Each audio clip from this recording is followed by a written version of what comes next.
Oh, that's interesting.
Ladies and gentlemen, boys and girls, children of all ages, welcome to the VidIQ studios.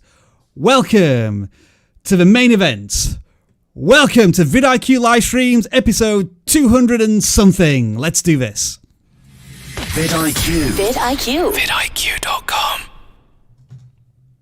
I know, I'm a little bit late. I should have done that last week while it was WrestleMania week. And I should have done a more gravelly Vince McMahon voice, but it really hurts when I do that.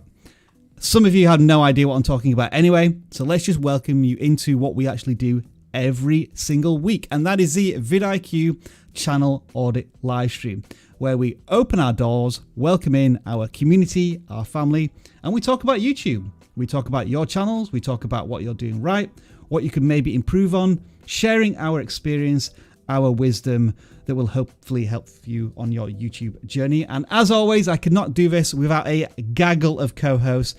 Introducing first, hailing from somewhere in the US, weighing some pounds, at a height of some centimeters, it is Dan the Man. Hey Dan, how you doing? I'm good. Oh, he's got his wrestling entrance and everything.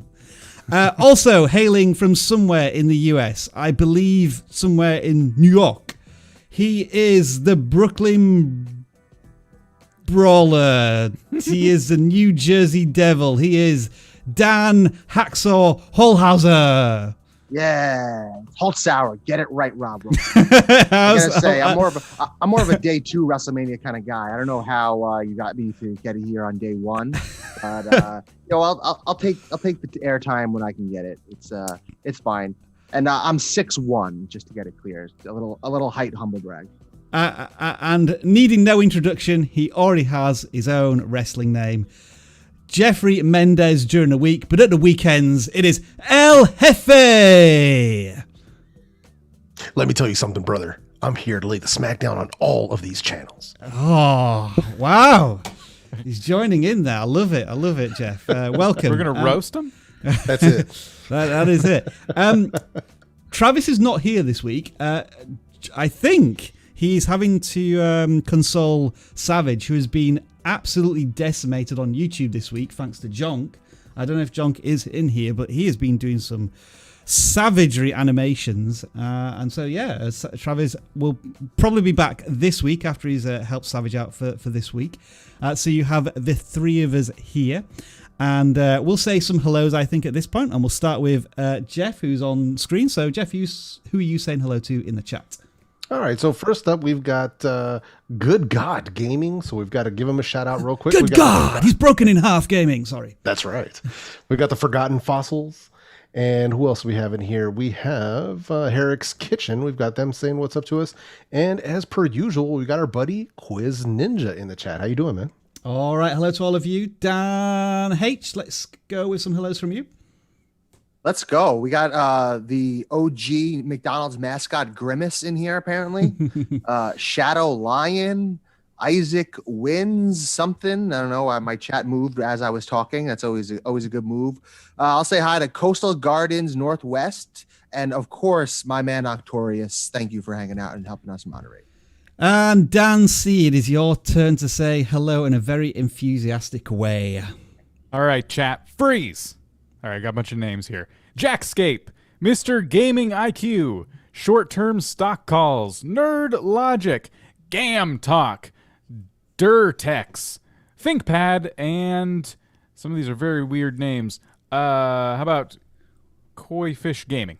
Dan, with your week off, you have invested time in your enthusiasm for channel pronunciation, and I applaud you for that, sir. I'm going to say hello to the following people that include, and may also already be mentioned, Durtex, Gam Talk, Nerd Logic, JXDA. When there's more than three consonants together that are not usually together, I struggle to pronounce that. I do apologize. Olix, Morningstar Games, the 5.0 Baker. I'm really interested to know what you were in your previous incarnations, because you've kind of reinvented yourself 5 times, it looks like there. Joshua's Guitar, Assassin Alex 1, Legendary PCO, Influential Finance, and finally, we could never do this live stream without all of our moderators, of course, and this comment was held for review. We were just talking, just before we went live, about how Jeff hadn't received a notification for this live stream, and the numbers are a little down right now, so we're going to ask you regulars for a bit of a favor here. You can be our notification service. If you don't mind, could you please share this live stream on your social feeds with all of those who may find this channel audit stuff useful. If you are brand new here, then let me demonstrate in a single minute how the next couple of hours of your channel audits are going to work.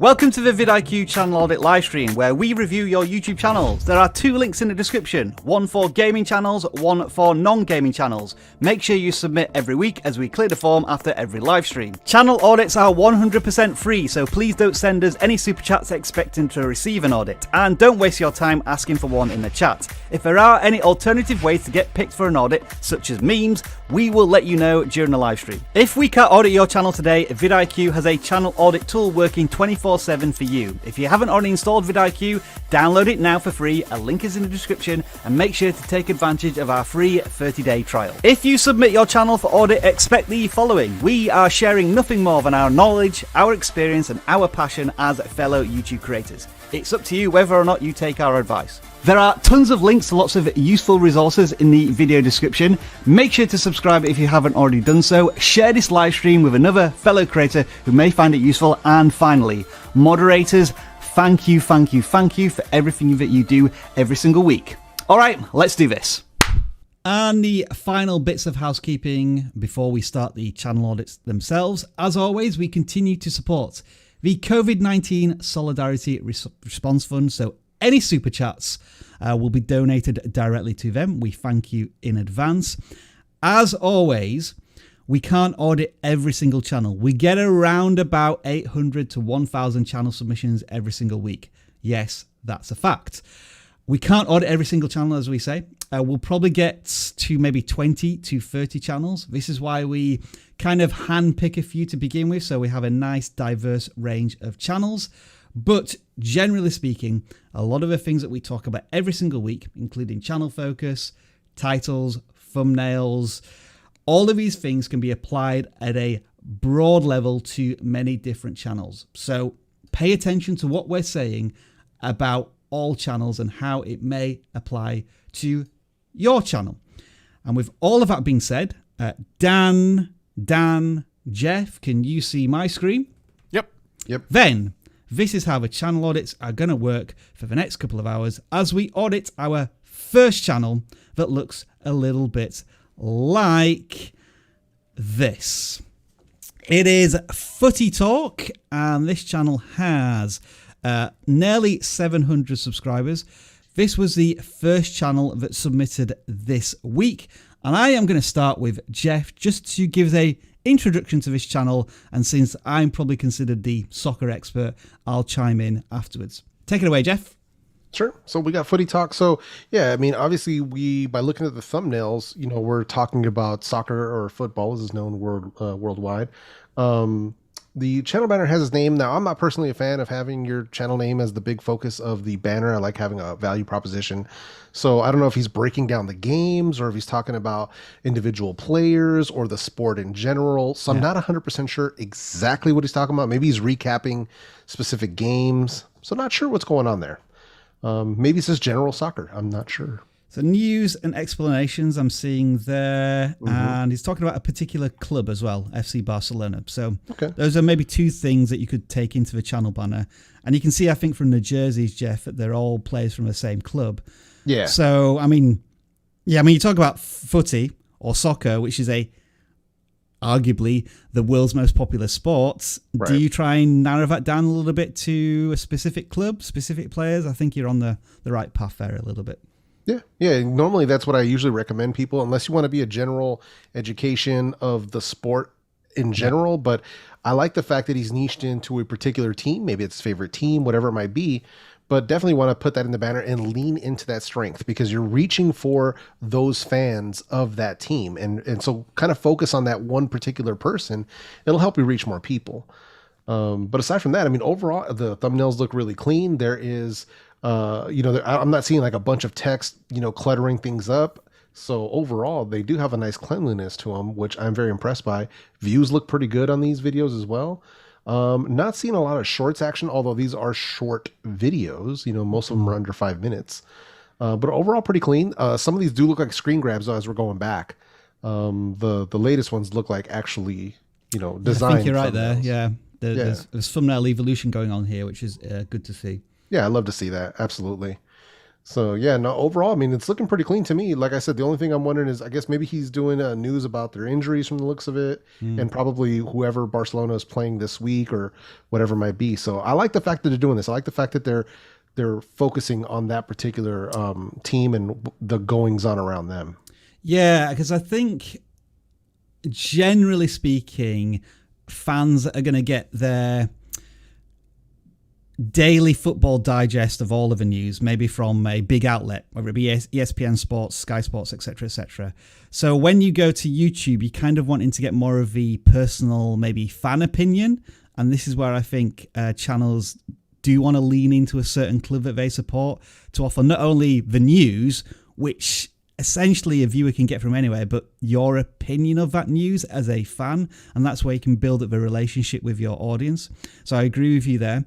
I agree with you, Jeff, in that the creator has fairly clean thumbnails, and I think this is a good starting point whereby, is there maybe anything you could add to these thumbnails? And the reason I ask that is because if we just take this as an example, where there's the club banner or emblem, then two players who are not associated with a club currently. My guess is this is something, and the title kind of suggests this as well, that possible players may be being transferred to the club. And I don't often suggest this, but maybe there is some possible text that could be included here. For example, a transfer fee. And that just might add a bit more intrigue. Because the thumbnail by itself, it's a bit too vague, I would perhaps suggest. And this is maybe just something that the creator want to experiment with. And by all means, Jeff or anyone else, if you want to maybe counter this or agree with me, what would you think maybe about some experiments with the thumbnails? Because they're a good base level, but maybe more could be done. Yeah, an emotional hook. I definitely agree. I wonder if, and I wouldn't say it would necessarily be clickbaity, but you have Harry Kane there in that thumbnail. If you put him into a Barcelona jersey, nice. Kane to Barcelona thing. I mean, obviously, I think Neymar played for Barcelona at one point, so you have access to pre-existing pictures of him. But if I'm scrolling through my feed and Harry Kane in a Barcelona jersey pops up in a thumbnail, that's something that may be like, oh, I got to click on this. And like you said, that might break your normal rhythm where, as a sports fan, I have sort of my set ways that I get news, right? So, I check sort of the same websites or message boards or subreddits. But if I were to see, a player in my favorite team's jersey, that may sort of switch that up and be like, oh, I got to click on it. And then, that brings it in, but then you got to have, an interesting video. You got to bring some interesting information to it there. It can't just be clickbait. It's got to have, some meat to it once they get on there. Otherwise, then you'll just lose them. Now, don't get me wrong. I think these thumbnails with the transfer rumors are good. I think a good example of where maybe there isn't much context, so it's difficult to know what this video is about, is this thumbnail here, where it's just, I'm guessing that's maybe the president or a chairman and then a group of players. But what's going on here? Like, they both look happy, but it says an insane week. So maybe you could lead into, was it some corruption? Was it something legal? Was it, I guess, mutiny within the players? I think some of these just require a bit more context. And I love the idea, Dan, of maybe putting, you got to have a bit of a Photoshop skill here, but chop somebody's head off, put it on a Barcelona jersey, and then you got some interesting. What I would say is the thumbnails look good, so it seems like it may be within their realm. It seems like they have at least some cutout skills here. They're definitely putting some effort into it, so that may be a next step to it. But it definitely seems within their realm of skill set. And then just finally, looking at this channel, which has nearly 700 subscribers.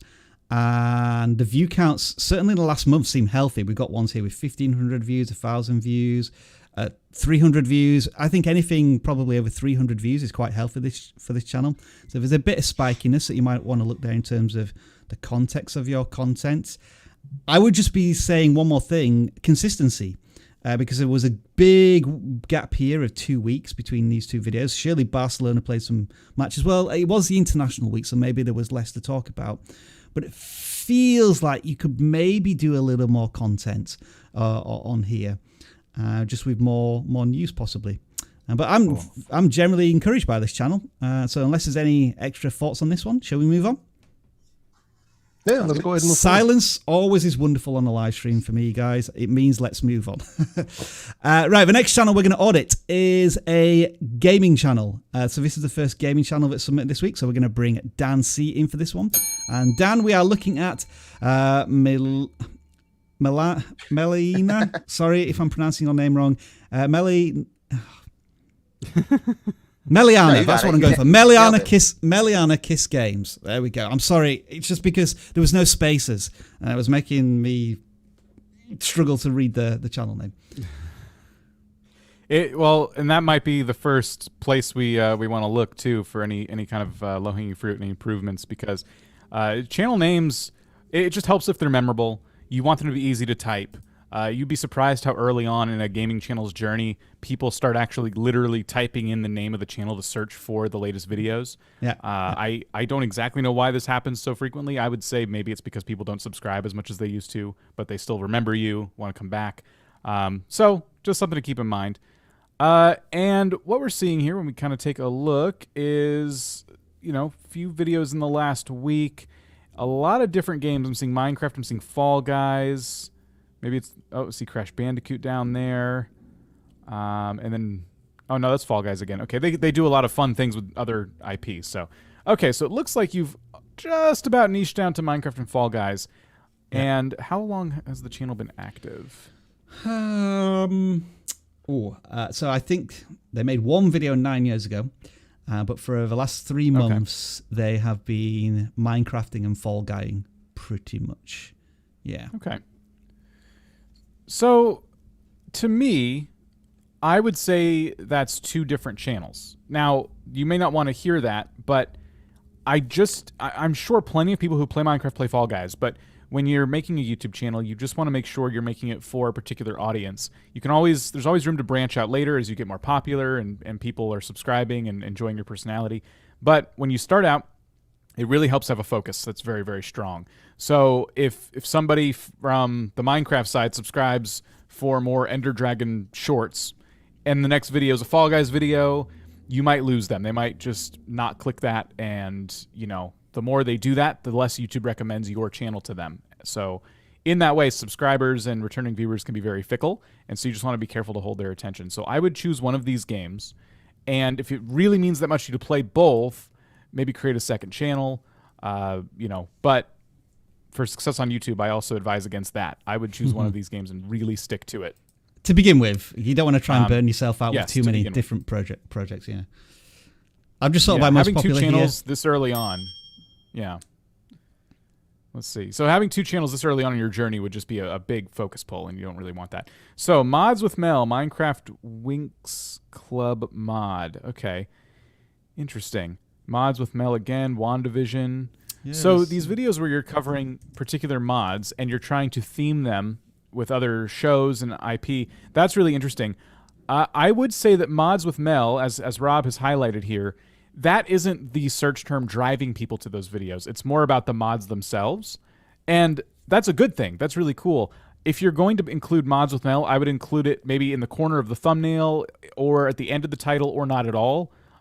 Preferably not at all. But if you have to include it, if you really want to brand this series, the better way to do that is doing it within the video itself. Welcome back to Mods with Mel. I'm Mel, and today we're looking at this. Yeah. So that's just, I think, a few very low-hanging fruit strategies here to help this channel kind of explode a bit faster. And then the theme of the channel could be reviewing different mods specifically.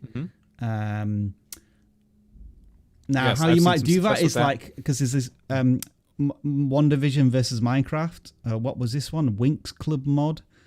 I'm just wondering if there's a unique way you could do that. Like, it might be the mod versus Minecraft, but it's actually a mod in itself. Because Blackpink is in Minecraft as well, apparently. Tom and Jerry's in Minecraft, apparently. I have no idea about any of these mods, Dan, but Minecraft universe is so large that there's probably mods for everything. Like there's a YouTube audience for everything. Yeah. The place where a lot of these mods are found too is a website called CurseForge, and what you can do is you can sort by mods that were just released, and you can start making videos and betting on those mods in the sense of, I'm going to bet that this mod gets popular. I really believe in it. I'm going to make a video of it now, and it might not get a lot of views today, but as it grows, it could get views. Another thing in the modded Minecraft community that you'll find is a lot of the mod creators that are new really appreciate it when the YouTuber does a good review or a good walkthrough of their mod. And a lot of times they take that video and they put it on the mod page. So now you're getting external traffic from this person's mod page because you've taken the time to review that Minecraft mod. And then to finish off, would we just generally say there's some thumbnail leveling up that you could certainly do. You are making custom thumbnails, but they all seem very different from one another, so I'm not really getting a branding and a consistency there.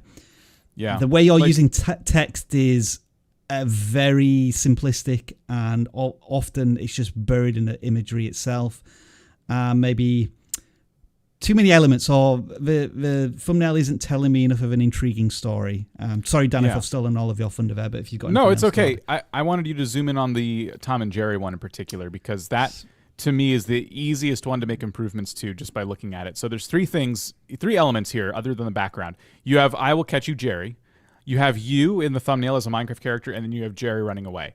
All of these things are good to have in the thumbnail, but they all need to be bigger. So the text is kind of pink and it fades into the background. I would start by getting rid of that completely and then see if it can fit somewhere in the corner later.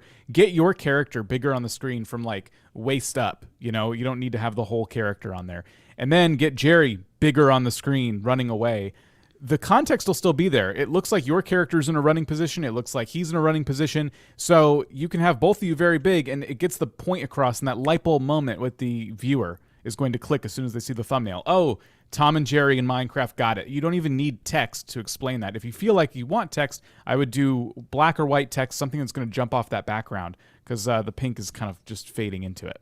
I think from a Minecraft layman, the thing that would be most eye-catching to me would be the Minecraft character of Tom and Jerry, the block version of them. I think they've done it in this one. I assume that's the band members in there with yourself inserted, and I think that's maybe why that's got more views than anything else on your channel. It could be. And if Tom and Jerry, if it's a Tom and Jerry mod, I assume there are pixely Tom and Jerry, characters. So I would have taken a picture of at least one of them, or both of them just side by side. There's a lot of different ways you could do that thumbnail, but you want them to take up that negative space. Yeah. All right then. So which channel was this, Dan? That was a gaming channel. Yeah. What was it called again? Oh, Melanie Kiss Games. I think it's Meliana now. As I read it again, Meliana's probably more. Yeah. Sorry. We're hoping. Sounds right. Oh, you want to have a try as well, Jeff? Should we all? Meliana Kiss Gaming or Kiss Games sounds. There you go. You see, Jeff's got it perfectly because he's been practicing for 5 minutes. That's right. I've been back here just practicing how to say it correctly this whole time. He muted his mic. We hope you found that channel audit useful. And speaking of trends, it's a nice little segue, Dan, back to something I forgot to do a little earlier on, which is to tell you that we aren't just a channel auditing service, although we are for the next hour and a half. We do have many tools that complement your learning and your YouTube journey when we're not available. If you download vidIQ for free, just a couple of examples of what we offer here. The channel snapshot tool, which tells you how your channel is performing on any YouTube screen, continues to be my favorite tool. But if you want to take advantage of some of our more specialized tools, and down the left-hand side here, we've got a few tools, and I, by chance, by luck, set up most viewed on Minecraft. And this is showing you some of the content that is trending on Minecraft right now from channels specifically under 1,000 subscribers. So this channel here, Mark at the Wall, I'm going to call this person, with 809 subscribers, did something about the villager IQ test. Have you heard of this, Dan, or is this something new in Minecraft? It might just be something they invented. Yeah. Well, whatever it is, this chap's got 500,000 views, presumably from a YouTube Shorts, in the last 6 days. So if you're a Minecraft fan and you're thinking, ooh, that's interesting, I'm a small YouTuber, maybe I can do something similar on an IQ test within Minecraft, or 4 in Minecraft. So that's an example perhaps of another mod in Minecraft. All of these shorts doing really well in Minecraft. As I've said to all creators, just start a Minecraft Shorts channel and you have 1,000 subscribers within a week. Seems as if many of these channels are doing just that. But it's not just for Minecraft. You could do any search for beauty, makeup, whatever is trending in your topic. You can use this most viewed tool. And just as a final plug, Dan, if you just want to tell everybody what we're doing tomorrow on our next live stream, it would be about... Yes, you put me on the spot here. Give me 1 second. So every week, Rob and I do a Q&A session. But before the Q&A, we always take you through one of our tools and teach you how to use it to level up on YouTube in some way. Tomorrow, we're actually showing off the thumbnail preview tool, which is one of our newer tools here, probably one of the tools I use the most.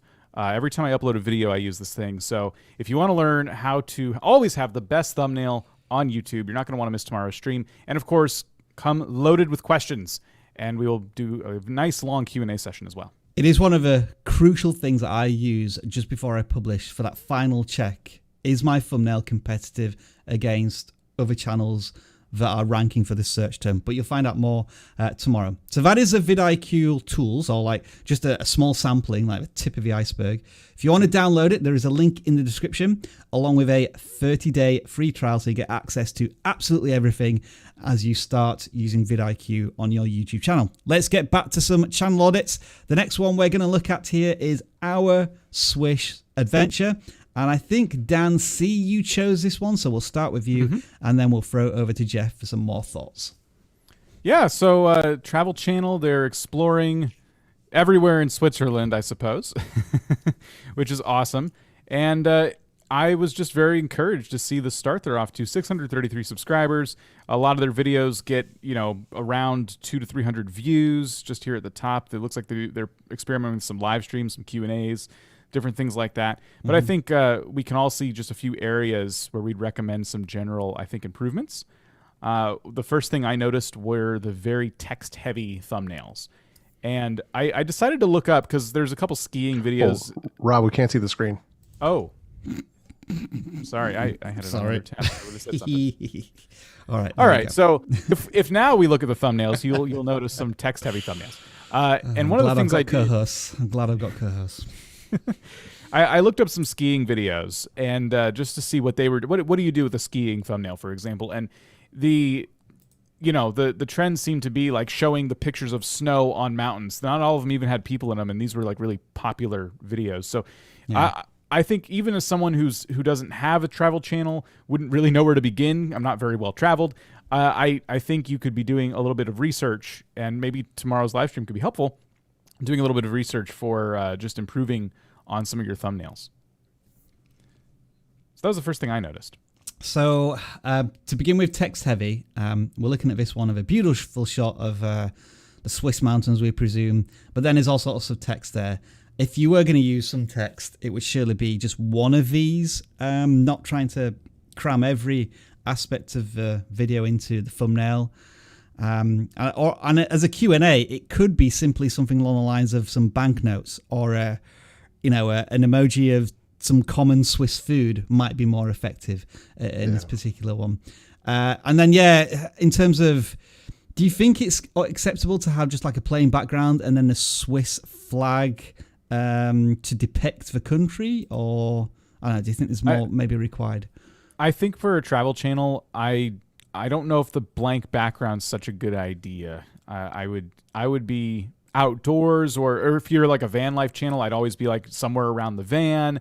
I think the blank background makes it look like a more of like an educational, maybe that's what they're meant to be, but these educational videos, it doesn't feel like a travel channel anymore. It feels like a different kind of channel about Switzerland. Well, this isn't to put you on a spot or anything, Dan. I mean, this is just each channel is different. I've sorted by most popular, and the more popular videos seem to be these blank canvas backgrounds. The reason for this, though, could be because of the content, in that these top row of videos are all about answering questions that people may commonly ask about moving to Switzerland. How to move there, getting permanent residency, renting in Switzerland, moving from the UK to Switzerland. These are all perfect education, how-to stuff that this channel is answering. And as always, a smaller channel doing educational stuff to get discovered. This is perfect. Sorry, Jeff, I haven't let you chime in yet, so I'm going to throw it over to you for a little bit.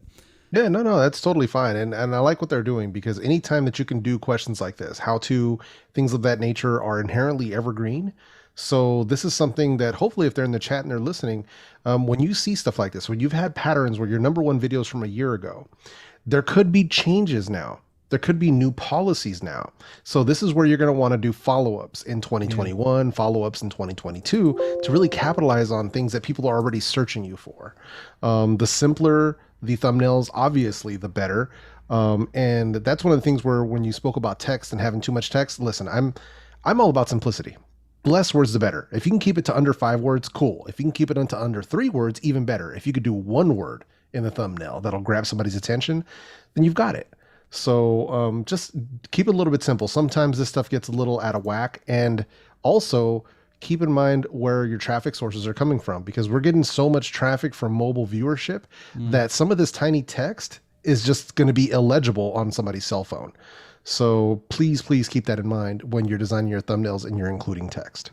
Just as an example here, what you could do instead of the text is you have the ambulance icon, and then you have a cost under it, like, I don't know, 700 francs per ride or something, which kind of has that intrigue again, rather than here's you all you need to know, confused by health insurance, so on. Don't get me wrong, I mean, it's a great start for the channel, but maybe there's more clickability with less text.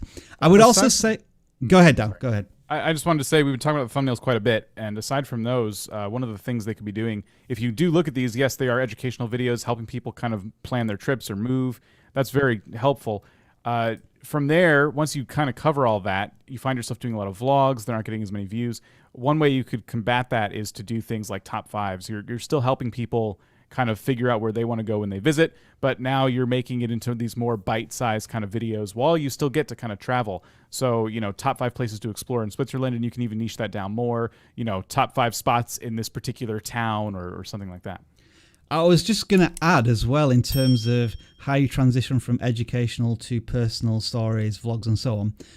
Just because these top row videos are pitched to the audience as how to do something, get an answer to a question, if you're expert enough at storytelling, you can infuse some of your own personality and story into these tutorials as well. And I think that's how a lot of creators start off, by being discovered for a particular viral search term, but it had so much of a influence and personality and style that then people stick around for what they're going to do next.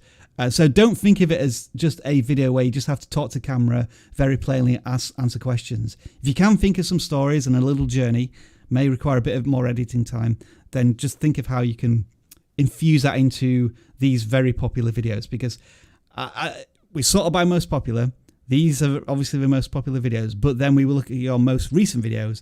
There's a lot more travel in there as well. So it's a merging of the two is a challenge, but I think that's where the best creators really jump out. And this is an interesting one here. They've done like a versus one as well. Again, not quite educational, allows you to bring in a bit more of your personal opinions and views on it, but it still creates a good conversation with your community. So that is our Swiss adventure there. Let's talk about Discord next. What do we talk about here, Hacksaw? Oh, wait, sorry, I got confused USA.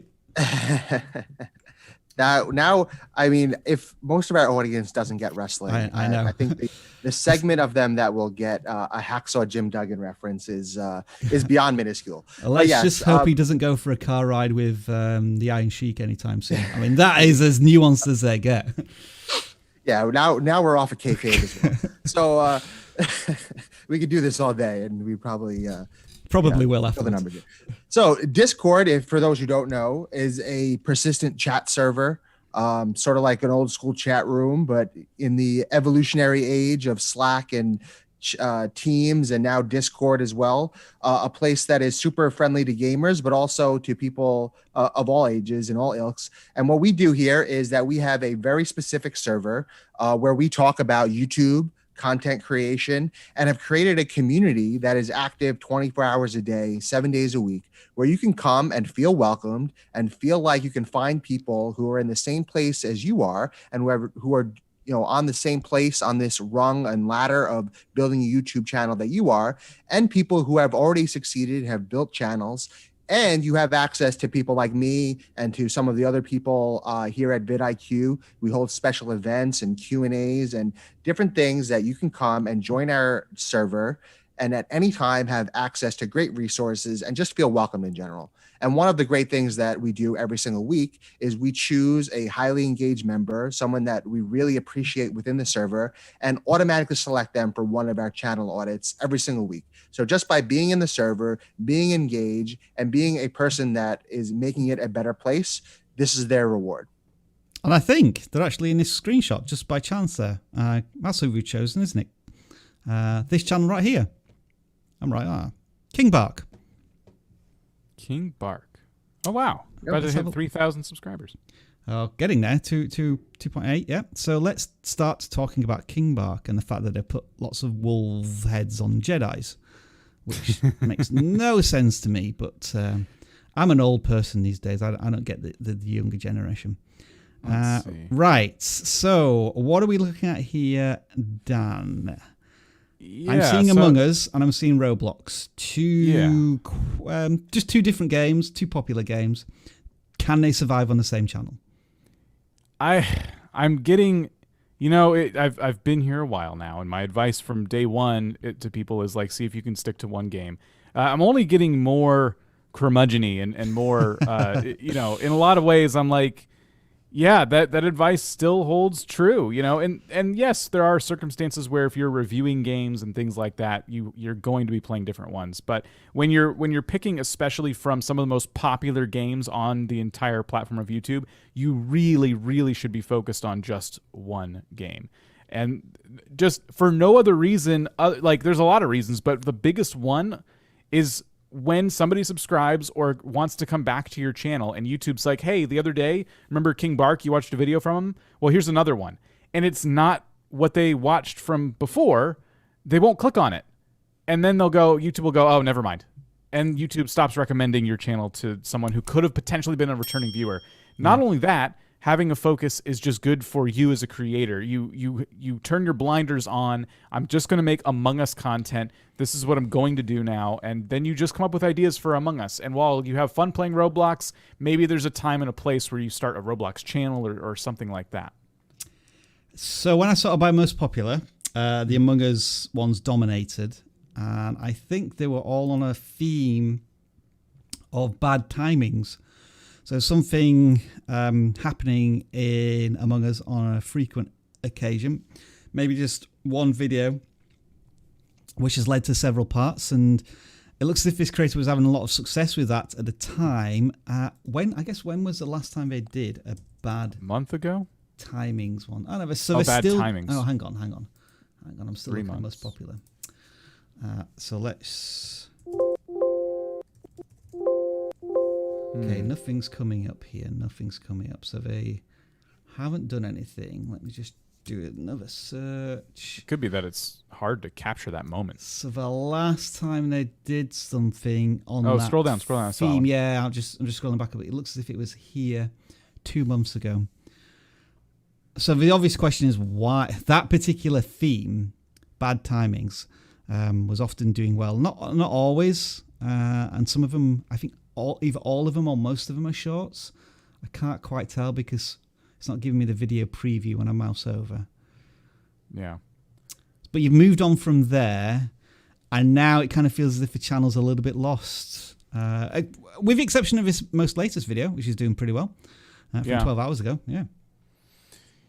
Yeah, I think there's still something here with Among Us. I know it's not as popular as it was a few months back, but definitely plenty of people still playing it. You could still ride that train for a bit. I think it's just kind of a matter of, asking yourself, because you've already started experimenting with other games. Is the Among Us train one you want to continue riding? Because if you were to pivot now to Among Us, so when you make everyone, so it looks like when you is the term you're using here. Yeah, I'm just wondering if that's maybe a theme that can allow you to start to jump gaming platform games. It's like when something happens in a particular game. There's proof here that it's worked at least once with Roblox as well, and that's how sometimes creators can start to jump games. And maybe in the very early stages of testing this. They might be. I would say that if you're enjoying what you're doing though, and you're finding some success with it, start to create a content strategy and figure out your next 10, your next 20 shorts. Yeah. Get some ideas going. If you're having trouble thinking of 10 or 20 videos ahead, that might be a sign that, you need to kind of reevaluate some things. But I would like to see this channel, stick to one thing. It's hard enough, especially it looks like this channel might be exclusively a shorts channel, which is great.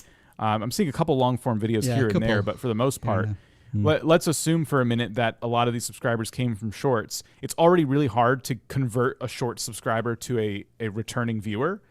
So it just makes it tougher when we're switching games constantly. And there's 2 very, very different games as well, I would say. Now, in terms of thumbnails, it's a bit of an awkward debate since YouTube Shorts don't use thumbnails. But very recently, YouTube have decided to take the Shorts shelf, which before was exclusively available only on the mobile app, and they've now put it on desktop. Yeah. And this is frustrating for me. I'm probably going to make a video on it very soon. Why YouTube have decided to do this. Do you think there's any reason for the creator to start making thumbnails for their shorts, or you're going to have to delve into the traffic sources? I would definitely delve into the traffic sources. My own experiments have taught me that it is a good idea to put some kind of thumbnail on my shorts, but because the whole reason I started my own shorts channel was that I didn't have a lot of time to make long form videos. Yeah. I don't want to make a whole nice thumbnail. So what I've been doing is I've been taking a moment from the short. I've been getting a nice widescreen thumbnail created from it. And all I do is I zoom in on it. Maybe I increase the contrast and the saturation, but I don't really overthink the shorts thumbnails because I know most of the traffic is going to come from that short shelf anyway. But for now, if YouTube's experimenting with putting shorts in front of more people on desktop, you do want to have something. And I would just get the most visually appealing element for now and make that your thumbnail, but keep it simple. Oh, look, somebody's playing with the community tab. How do you get blank votes like that? I've seen a few people. Carbon Gaming's been doing it, where he's getting people to create the perfect whatever it is. You've convinced me to click here. Which one should we go for? The top one. Top one. Yeah, that's pretty much perfect. Close, but yeah, well done. And with 22 very votes, long it's a long F, but yeah. Maybe we should just ruin it. Oh, I didn't realize I could actually change. There we go. I've ruined your F. Oh no, that's more of an accurate F actually. Yeah, we'll leave it there. So, tip with the community tab: see if you can. And this is why it helps to also have a channel focus. Once you know what your game is about, once you know what your channel's about, see how many polls and posts you can make about that game or about that topic you cover on your channel, and try and use the community tab at least once a day, which it looks like you're doing here, which is awesome. But the polls you're making, some of them are related. Which game do you prefer more? Yeah. Some of them are just kind of what's your energy level? How are you feeling right now? Another strategy you should do is sit down and come up with like a week's worth of posts and try to think of ones specifically related to your audience on your channel, because in my own testing, I found that works a lot better than just, I need a poll for today, so I'm just going to ask a random question about a random thing. What's your favorite food? Even though you're a gaming channel. And that is Dan's secret channel, which no one has yet to find. And when he reveals it, it's going to be so exciting. We're moving on to the next channel now, and that is going to be Cooking with Aunt J, a complete contrast to the previous channel, but that's YouTube. There is an audience for everyone, and it is a cooking channel. And Jeff, as the food expert here, what are we looking at other than food? Food expert. That's well, yeah. No, I saw the channel. I really liked what I was looking at. Obviously, maybe it's just the hunger speaking. Who knows? But I'm a fan of cooking channels, and I love when they really lean into search and evergreen by using how to make titles, or even the ones that really narrow it down to like how to make it under a certain amount of time. That tends to help as well. Now, one thing that I'm not sure about is if they are niched into a particular type of food, because it kind of seems like they're a bit all over the place. Like I'm not seeing if it's I'm not seeing a particular cuisine. Right. Like is it vegan? Is it diner recipes? Is it comfort food? Like, so that's what I'm kind of trying to figure out if there's. But it looks like it's just general cooking, which is fine. It's not an issue there. But that's something to think about. Whenever I see something doing well, obviously we're going to want to lean towards that sort of stuff. So what I might be thinking about doing here, and you're right, and it's cooking for all. It feels like a little bit here, Jeff. But I would be scrutinizing the traffic sources of maybe this top row of videos, especially these first three, to see where the traffic's come from. If it's coming from search, then do more videos about sweet potatoes and lentil curry or pies or beef patties, something of a similar nature. If the traffic source is coming from suggested videos, then look at those videos, look at the creators of those videos, and see what other recipes and ingredients they are using, and then make similar content. But because you are your own chef, you can add your own, forgive the pun, flavor to those videos. And so hopefully you're going to create a stronger bond with where those traffic sources are coming from. Yeah. If you wanted to niche down a little bit in some way. Yeah. No, for sure. And then looking for variations of that particular dish, because, obviously if we're talking about a steak, or if we're talking about beef, chicken, lamb, pork, whatever it might be, you can always take it a step further by doing a variation of that particular thing. So that's something that can definitely help. And especially with cooking channels, some of the really successful ones that I've seen have been very specific to a style of cuisine. Some of them are baking, some of them are high-end gourmet baking, some of them are strictly barbecue, or, you know, whatever it might be, or recreating fast food recipes, or even further niching into a particular type of cooking. Like you'll see a lot of air fryer recipe channels or deep fryer recipe channels. So there's always a kind of an angle that you can find. And this is usually what I'll tell people is try not to be too general, because you're trying to reach a lot of people. Try to specialize a little bit more. Take it a step further. What are you really good at and really passionate about? And try to find that particular person. So that's something that I would definitely think about doing. But overall, I really do like what I'm seeing so far. Okay, I was just playing the first 10 seconds to see what's going on here. I think it's good that the creator is showing the finished product at the beginning, and then, you know, this is what you're going to be able to make by the end of it. I chose this your most popular video because you have nearly 200 comments here. I'm thinking surely there's maybe a future video that you can make regarding those comments, whether it's frequently asked questions about this recipe, or people are suggesting what you could make next. And then finally, you're not using timestamps. And the reason you may want to use timestamps is because, hopefully this works, how to make a potato curry. This might not work. I'm just going to test this. I'm doing an actual Google search here because Google are now starting to add key moments in a search, and sometimes they'll do it automatically without even using timestamps. So it's better if you can control what potentially appears on Google search. So that's just something to consider in terms of your timestamps.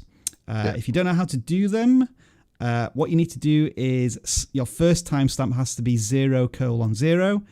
And then once you've done that, it'll start to add timestamps along the timeline here and on the top right-hand corner as well if you use it. Jeff, please do chime in. I know you're wanting to jump in there. Oh yeah, no, 100%. Using the timestamps definitely helps. And if anything, you know, I've done the testing where when it first got released, I was testing it with and without, because there was some people saying, oh, it's going to hurt your watch time, this and that. I have seen no negative benefits from it. All I've seen is the upside, where you're making your viewer experience that much better, especially if maybe they missed a section and they're like, oh, wait, I need to go back to step 3 or step 2. They can quickly jump to that, because you can, when you have timestamps next to 8:15, it would show you a little arrow and that takes you to chapters. And then it drops us down, our VidIQ thing down, and then chapters will appear with little thumbnails saying, you know, step 1, step 2, step 3, whatever it might be. And it is something that is extremely useful. So that's something that we always want to think about. Just a general message for all the creators in the chat. Remember that it's about the person on the other side of the screen, and making their experience better is going to be giving them value, and that's going to incentivize them to subscribe to your channel. So yeah, this one of our videos here with chapters, I just click there and then I can jump to exactly where I need to be. And as you say, for tutorials, it's very helpful. And you raise a fantastic point there about people getting overly concerned about, you know, if this is going to affect my watch time, you know, it's going to have a negative impact on my analytics and my numbers. And first of all, YouTube is never going to introduce what I would call a Trojan horse into your channel that destroys it. For example, shorts. Yeah, shorts are going to reduce average view duration, but I think it's proven now that video channels aren't necessarily successful because of total watch time. It depends on the audience and how long they want to watch a video. Same with timestamps. You're making it better for the person who's watching your content rather than eking out every single minute from a viewer who's getting frustrated because they can't find the answer in your video because they can't navigate it correctly. So good point there, Jeff. We were talking about cooking with Auntie J. Hi, everyone. There was one thing I wanted to just pick up on here in terms of the thumbnails. They're fine. I think we always talk about maybe upping the punch a little bit and the saturation. Yeah. I think there's a possibility there. What about the kind of floating head in the top left-hand corner of every thumbnail? It's unnecessary. It's unnecessary completely. I mean, some people think that it's like for branding purposes or something along those lines. I'm not sure what on Jay's purpose for it is exactly. It's not necessary. It's not necessary. Let the food shine, because what these videos are about the food and about the recipe. They're not about you, technically speaking. So this is the same reason why in my own thumbnails I don't use my face, and I won't put any sort of a branding in there. It's not about me. It's about the product that I'm presenting to the viewer and the value that I'm trying to give them. So that is Cooking with Aunt J. And next we're going to go to Twitter for this week's competition, where Dan, in homage to WrestleMania, gave us all wrestling names. I was called the Rob Father, and we had Dynamic Dan C, Hacksaw. Go on, how do you pronounce your surname again, Dan? Oh, sour. What? I literally have to say, oh, Zauer, every time. It's Holtzauer. Holtzauer. And then Dr. Savage DDS, but he's not with us today. The winner this week was Hyper Lemon 36. In reference to our rarefied guest, but he's occasionally on, Alexi. And this is Alexi Bliss. I just want to go through some of the others, though, because I think there were a couple of good ones. Like there was, which one was, I like Rob Van Dam, then Rob Van Dam. That one was a GIF. So and then Savage Messiah, and then Hulk. Halshauer. Sorry, I've forgotten your name already. Can't get it. Yeah, and then there we go. Rob Trav Dan. I like that one as well. But yeah, Hyper Lemon was the winner this week, so let's take a look at their channel. And I'm going to start with Dan C for this one. So it's an art channel. It is. I know that from the name now. I thought it was just called Hyperlemon for a second. So it looks like they are drawing. Can we put our cursor on a video and just see? Okay. Speed paint. All right. How long have they been at it? I'm noticing one thing here right off the bat, and there are a lot of videos. There's multiple videos uploaded a day. Oh yeah. Yep. Which could be part of the reason we're seeing just the low view count, because these videos haven't really had time to sit and, get where they need to be. So we should look at some older Not to mention here. YouTube, they'll only send out 3 notifications every 24 hours. So you could be hurting yourself by uploading too much. Yeah, it looks as if there's maybe 3 or 4 a day here. How on earth are they able to draw so much in such a short space of time as well? That's a lot of talent, but that's what I think they should be doing, is drawing things that are trending a little bit more, because these references, while they're not unpopular, I just think they're also not very current. Like right now, Falcon and Winter Soldier, I saw Iron Man there, which made me think of Falcon and Winter Soldier. New episode every single week. Could you be drawing a different character from that show? Oh, there we go. Okay. Yeah, there we are. So yeah, I was looking through this channel a little earlier, and I was thinking, yeah, maybe you should draw trending characters, and occasionally they are doing.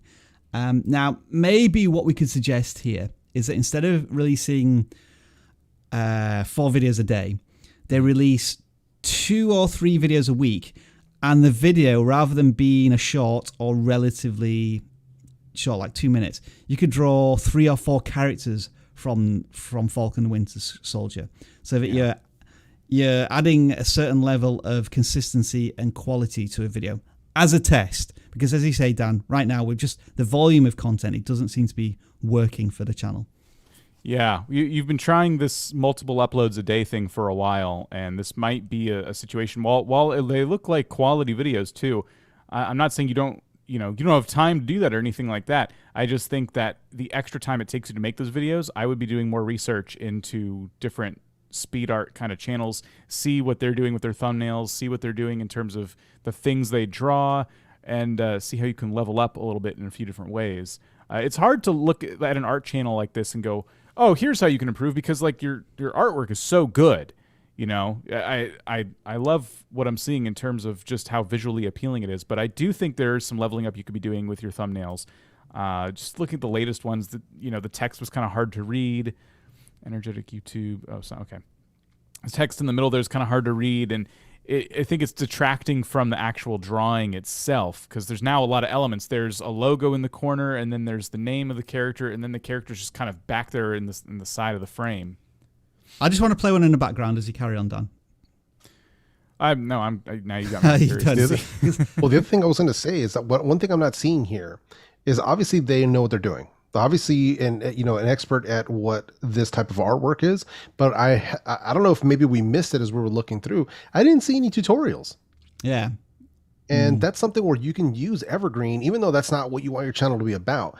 You can use Evergreen content to lay a foundation of getting yourself steady views over time and bringing in steady subscribers, showing them how to do it. So like, let's say you have this Harley Quinn speed paint, but you could also do how did I do this? And then step by step, hey, start here, do this, use this, here's the program you want to use, or even how to get started doing this type of art. The size of the audience of people who are just getting started doing everything and anything is huge. Why not tap into it? Yeah. Yeah. And then again, I'm going to step back even further here and just ask the question, how many of these speed drawing channels have we seen or audited over the last year? And I feel as if we're up to about 6 or 7 now. And so my question is, what makes this different to another speed drawing channel? I don't know what the answer is there. I'm asking a question that possibly doesn't have an answer. And maybe that's the reason why this channel hasn't quite picked up any traction yet. Because as you say, there's clearly talent there in the final drawings. But we're not getting traction right now. And I think, as Jeff said, tutorials is probably definitely one way to go. Mm-hmm. And then maybe, we don't often say this, but less content, more focus and quality perhaps. Yeah, let them stack up. If you can knock these out really quick, stack them up, release them, just kind of slow down the release schedule. And this way you don't, first of all, you won't stress yourself out. You can schedule them out, give yourself a little bit of break, and maybe that'll give you a little bit of extra time where if you're thinking about it, maybe start thinking about doing some of that educational stuff. That's going to take you a little longer to produce, but if you slow down the schedule, it's going to give you a bit of a buffer where you can start kind of thinking about maybe going this other direction to add some evergreen, slow burning videos. Let's just look at the themes here in terms of a drawing and then what comes next. Like you did a Sonic one here which did well, and then you did another Sonic one which didn't do as well at all, and so you kind of abandoned that idea. Then there's a King Kong and Godzilla one which does well, but then you're onto something else immediately.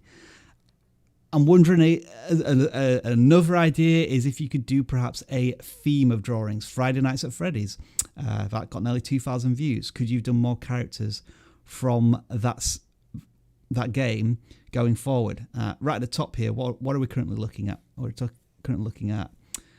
I think they're from Dragon Ball Z, right? Those two? Yes, sir. Demon Slayers in the corner, those other ones, I'm guessing.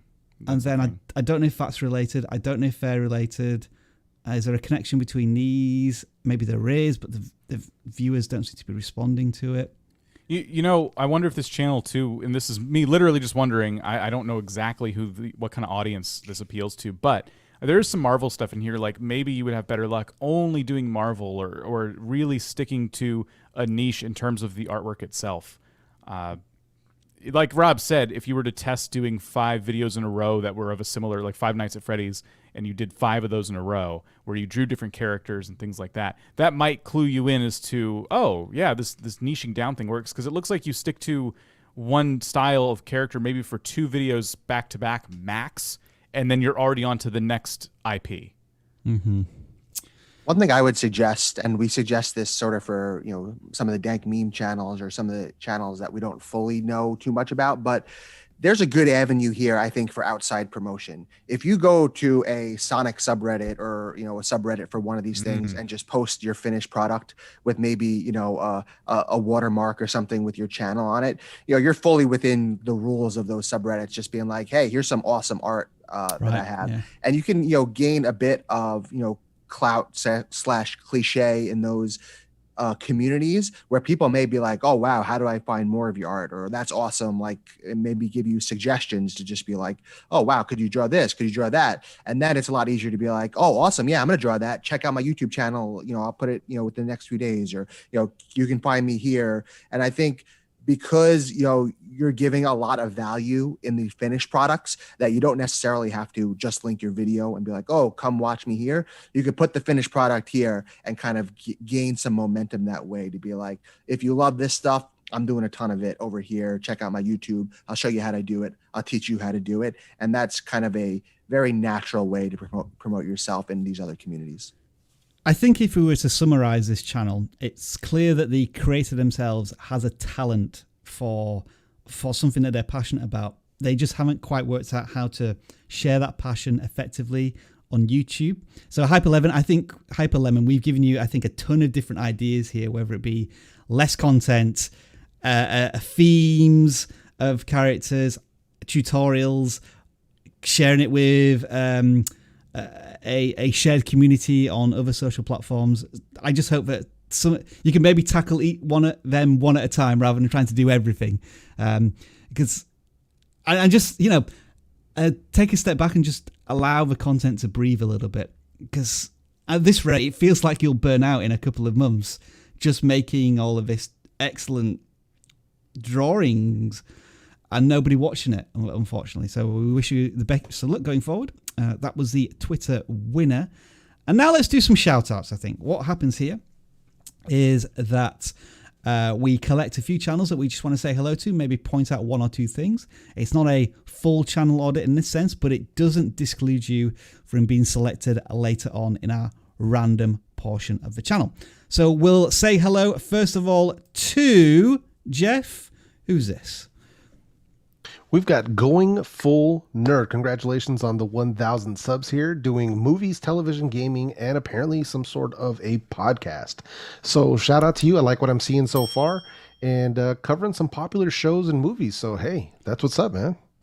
The one thing I noticed about this channel when I was just glossing over some of the thumbnails and titles is it feels like all of your videos are titled for your series, whether it be Nerd Talk or Theories Change.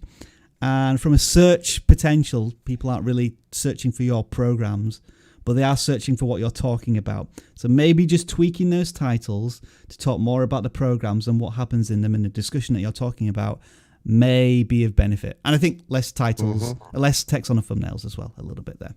Yep. Dan C, say hello to. Mr. Jacon 000. That was my best attempt. From Looks zero like content until now. Yes.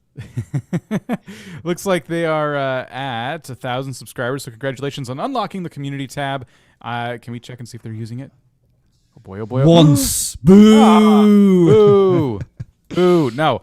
Try and use your community tab every single day if you can. And like we said earlier, see if you can get your community post to relate to the videos you're making. It looks like you're making a lot of really cool videos in Beam NG. This is not a game I've played, but I've seen it around. And I love that you've niched down to this. I really like your thumbnails. I think there are a lot of opportunities to make cool posts. Maybe switch between polls and then image posts. Look like you're really good at putting together these thumbnails. Can you take some of them and make them into square images? So yeah, I would just be. It's kind of one of those ones where keep going. Well, there's a lot of old content on your channel that might be misdirecting your audience these days. I'm wondering if it might be worth unlisting some of this stuff as an experiment. If people today are still watching these videos and maybe even subscribing from them, I would definitely unlist them, because today your channel doesn't represent who you were then, and it might throw these people off a little bit who are subscribing. But the view counts are very helpful, as you say, Dan. And I was, this is one of these examples where I was thrown for a little bit and I didn't realize this was a video game. The thumbnails are really intriguing, but because cars always look so realistic now, I was thinking, is this from real world or is this from the video game? So I realized eventually that it was from a video game. Yeah, I've definitely seen this game around. I think it's a pretty active niche. So you could also just be seeing different things that are trending in the space. Not necessarily thumbnails, but one thing you could do is just see the types of content people are making around this game and ways you can jump on it. And Hacksaw is saying hello to Destination Stone. Here we got 257 subscribers, new videos Mondays and Fridays, live streams Wednesdays, onward and upward. I like the phrasing there. I don't I don't know why. Something about not being able to talk today. Just and some WrestleMania content there. So someone stop there for a second. Stop there for a second, because I think this is an important question. Just from looking at the channel banner, Dan, do you know what this channel's about? I would assume it's maybe some sort of traveling channel, like destination. So that's sort of where I give it. Maybe even outdoorsy. Okay. Maybe that's just the beard. But the reason I'm asking that is because it kind of felt like it was more important to tell the audience when the videos are coming out rather than what the channel's about. Because I'm left unsure. So sorry to interrupt you there. Do continue. No, I mean, that is a really good point, because it looks like it's like a toy channel. It's the destination is like, a market or a toy store or something along those lines where you're searching for that. So that's a really good point. My first impression was, you see a guy with a big burly beard and you're like, all right, this guy's probably living outdoors or camping or traveling and that kind of stuff. But this is obviously something different. And obviously this is something definitely in my wheelhouse. Like, I'll watch, Zack Ryder and Kurt Hawkins' podcast and their channel, and, they do toy hunts, and that'll bring me down the rabbit hole of this type of content.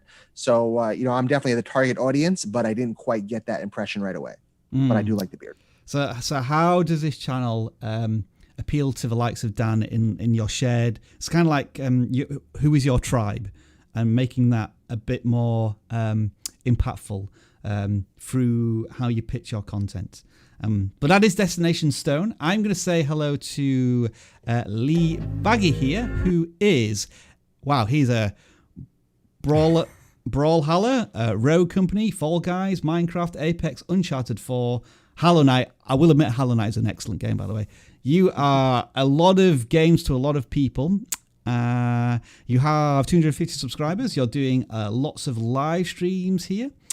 So there are some classic, no, not necessarily live streams, they all are live streams.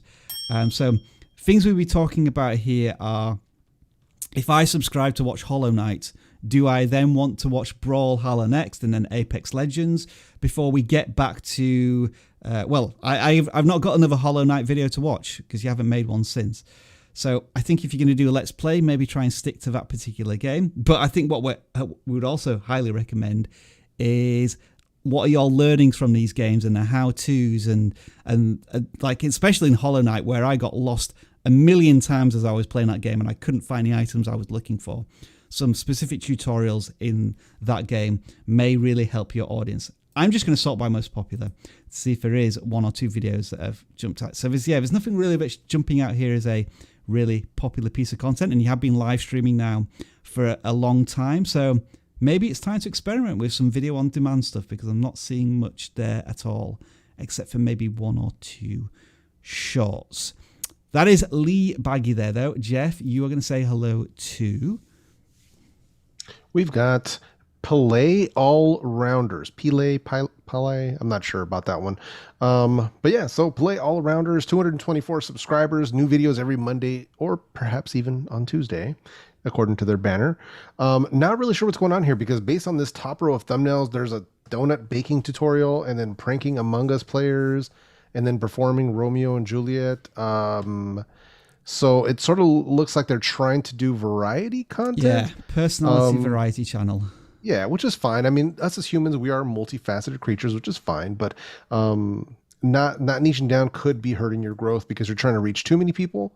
You're giving YouTube too much of a wide variety of data to work with, and it's going to be very difficult for them to find viewers that like all kinds of content like this. But that's not to say, if your personality is strong enough, if you're funny enough and entertaining enough, hopefully it will take off for you.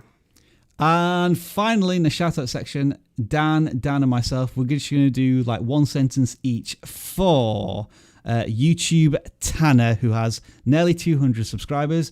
Dan C., you go first. Okay. Congrats on 200 subscribers. All right, thanks. Nailed it. Dan H. Hacksaw. Yeah, those are some wicked titles there. They are. You beat me to that one, yeah. This feels like some sort of auto generation type of thing. I'm not sure what's going on here exactly. And I'm the one who picked this channel for a shout out. Hang on, yeah. Whoa. Hang on a second. Hang on a second. Ooh, look at what is going on here. All of these videos published at exactly the same time, it looks like. A couple of seconds after each other. Is this a bot channel? Let's have a look. It looks like one really long recording got chopped up into many, many, many short recordings. Maybe. Well, anyway, I think we'll all agree. Work on titles. Yeah, saying the least. Yeah. Don't upload 20 videos a day. And don't upload 20 videos a day. Absolutely. This is a nice little series of videos going on here. I don't really know what they're about, but you got some nice views from those shorts. Hero Brian is kind of like an urban legend in Minecraft. Oh, there you go, Dan. Thank you. I'm always thankful when I have you on to help us with the Minecraft stuff. Yeah. Anyway, that is YouTube Tanner, and that concludes the first part of this live stream where we pre-select. We're now going to go random. Just before we do vote, I want to say thank you to the near 500 people who are watching right now, but not thank you to the 120 people who have not liked this live stream who are currently watching. So please do click that like button if you do enjoy VidIQ. I have no idea if it helps with engagement or metrics or whatever. I've given up trying to work out likes for the time being, but I just want thumbs up because I'm in that type of mood. Did you not see the latest video from Spiffing Brit? Oh, has he done another one about likes now? Yeah, he has. Oh, well, I'll have to watch that one. What does he say, Dan, in a nutshell? He basically proves that likes do have an effect on the videos, but probably not for long now. Probably not for long, yeah, because everyone's going to start liking videos. I don't YouTube spoil Shorts, the snapshot metric does show likes, so maybe that is something of interest. Yeah, it's a part. It goes into weighing for viewer satisfaction, at least according to the engineer that I was speaking with. So it is weighed in as far as that's concerned, but it's not a make or break kind of a thing. Here's the thing, though, about this, Jeff. Do you think it matters when a person likes a video? Because what happens more often than not is that your community just automatically likes a video in the first 30 seconds. Yeah. I'm wondering if it has more of an impact if, say, the viewer is 60% through the video and they like it. And the more likes you get progressively throughout the video, the more of a satisfaction engagement that proves to YouTube. I don't know. So. I'm just riffing. No, with I think the they have. idea I think they have the metrics on that, and hopefully we'll be able to see that at some point in analytics. But I think they are weighing it. Like, let's say this person has watched 75% of this video, and then they had an aha moment when they got the real value of that video, and then they hit the like button. That's something that I'll do. Like, I won't just automatically hit a like button until I'm watching a video and I see something there where they've answered my question or satisfied my curiosity or made me smile in some way or entertain me. At that point, that's when I'll hit the like button to give that satisfaction. But like, I won't do it when people say comment, like, subscribe in their videos. I'm not doing any of those three unless you actually give me a reason to do so.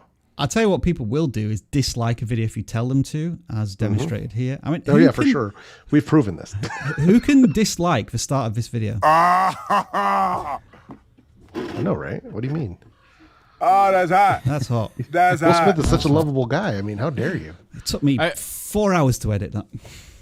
Personally, I believe that YouTube is taking into account that, yes, there's always a percentage of your community that's going to hit like out of the gate. So this theory that maybe it counts later on, or just the pure number of likes, if it's abnormally high, that could be an indicator as well. We'll never know for sure, but it's clear that it means something to somebody.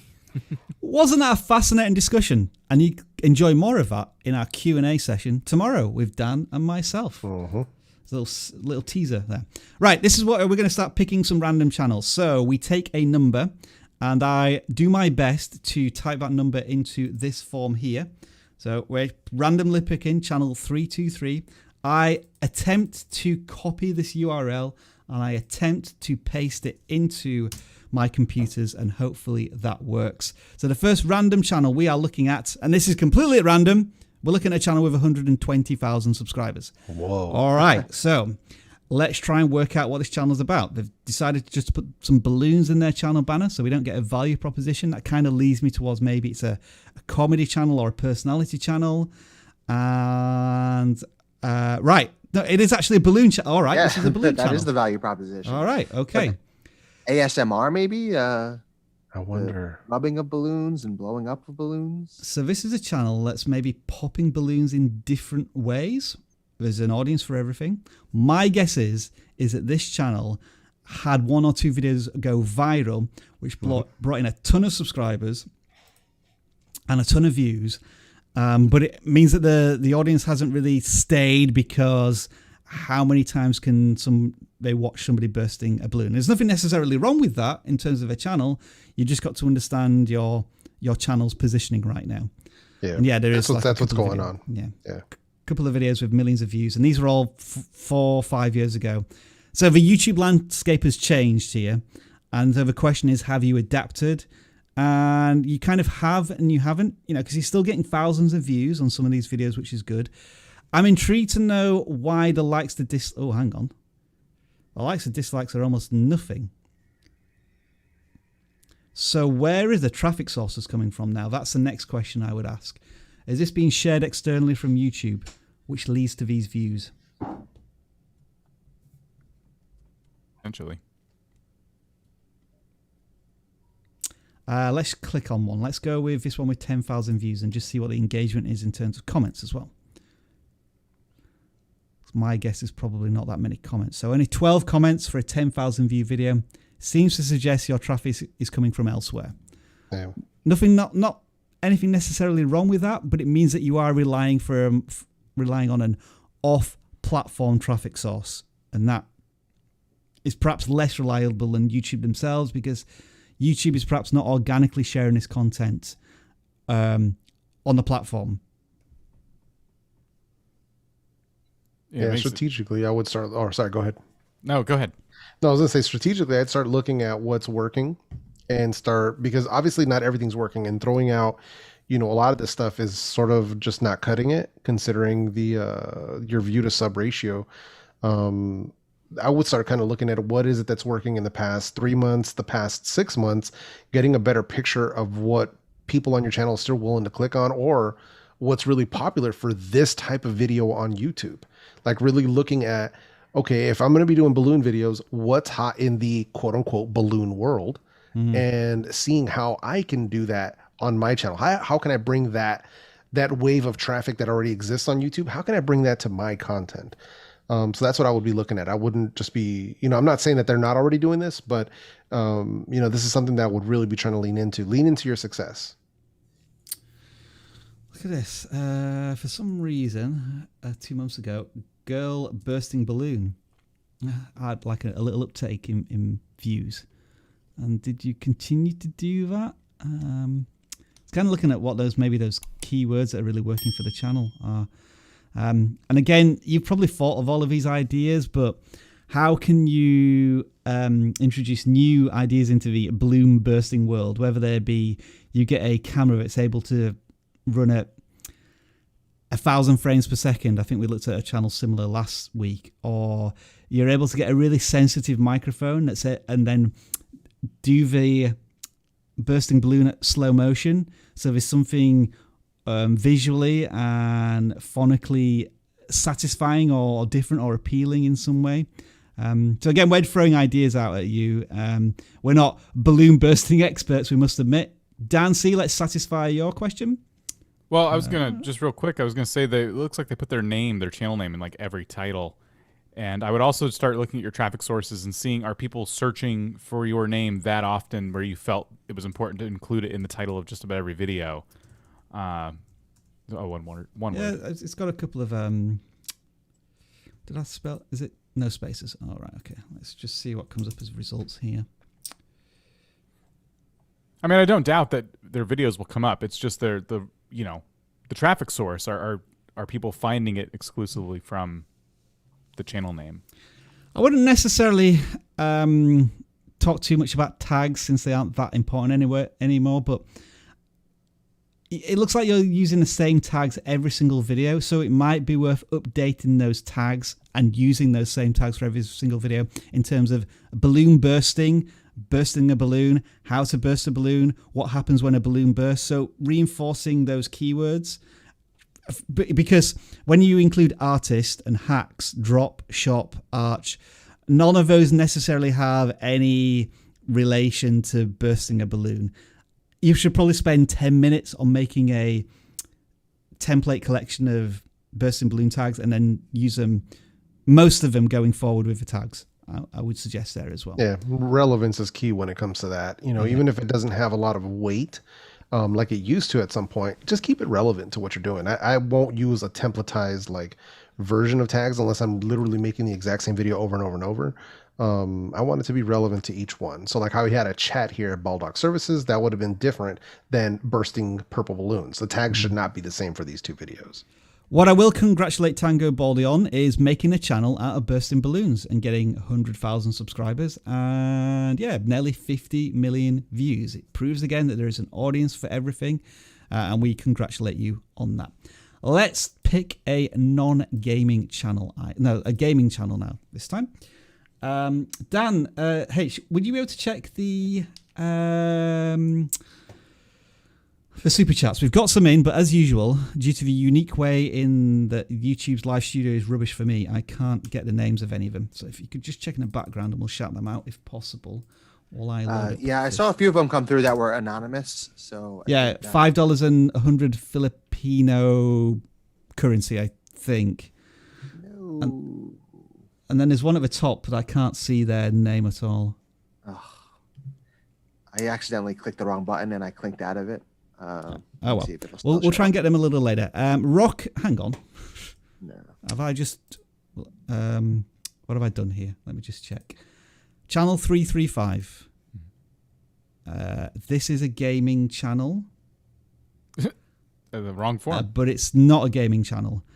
So we'll be honest. If you put your channel in the wrong form, we have a policy of we don't audit the channel.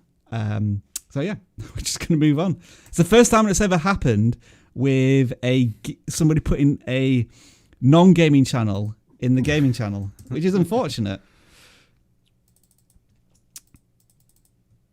Right. Well, maybe I'll go back to that one, but we'll want to do a gaming channel now. And this is another larger channel here, Chris the Cop. They have 33,000 subscribers. Dan C, sink your teeth into this Red Dead Redemption and Grand Theft Auto channel, I think. You know what's interesting is when I saw the name Chris the Cop, and it was on the gaming forum, I instantly assumed it was Grand Theft Auto Roleplay because I thought it was. I thought it might be Rainbow Six Siege or something. Oh well, just because a lot of Grand Theft Auto Roleplay servers, like the one job a lot of people like to get is cop, because you get to go on all kinds of adventures all over the server and meet all kinds of crazy characters.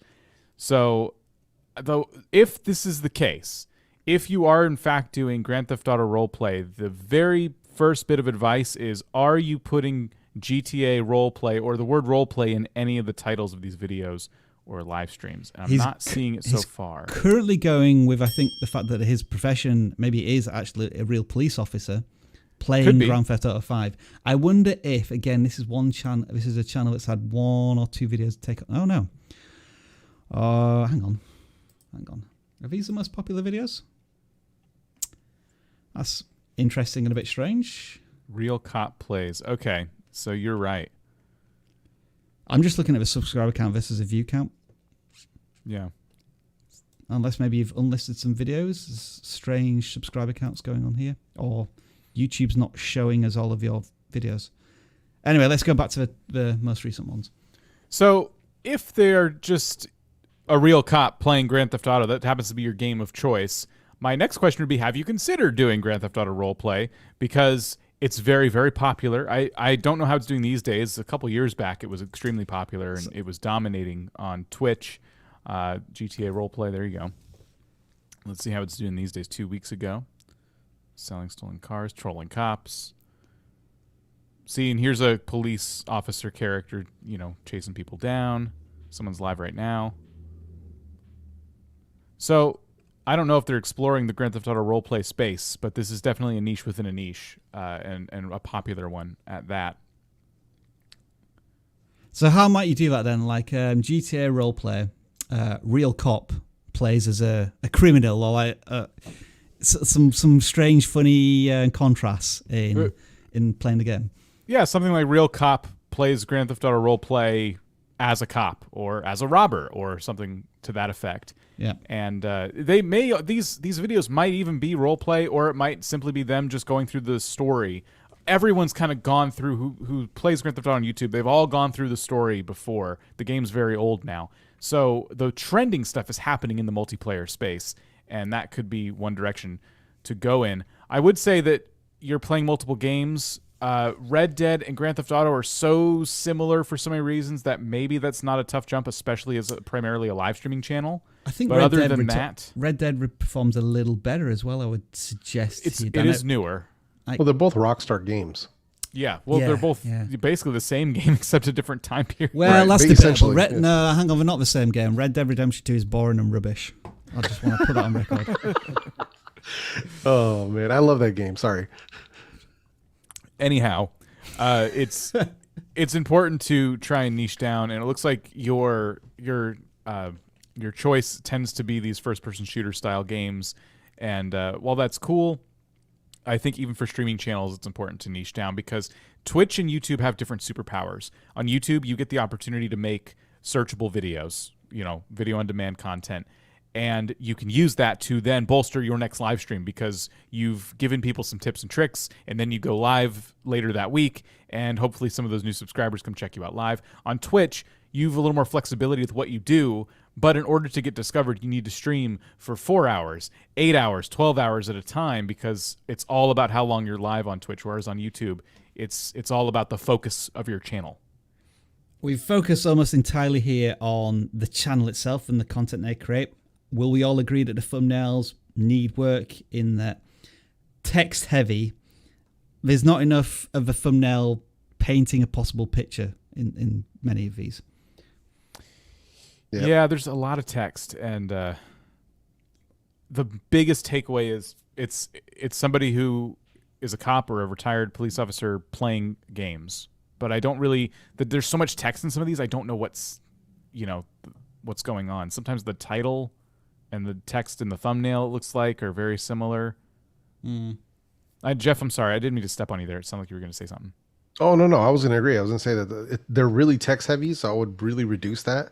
And then I would experiment with, because they have themselves in most of these thumbnails, I would experiment with some of them where I've seen a couple like the 0 hour don't necessarily have him in them. Even for the other videos that they're doing, experiment with less text and even try it without yourself in it. See if that works better, if it works worse. This is something I love to play around with myself. For every video, I'll make multiple thumbnails. It used to be when I used to show my face in thumbnails, I would have some with, some without.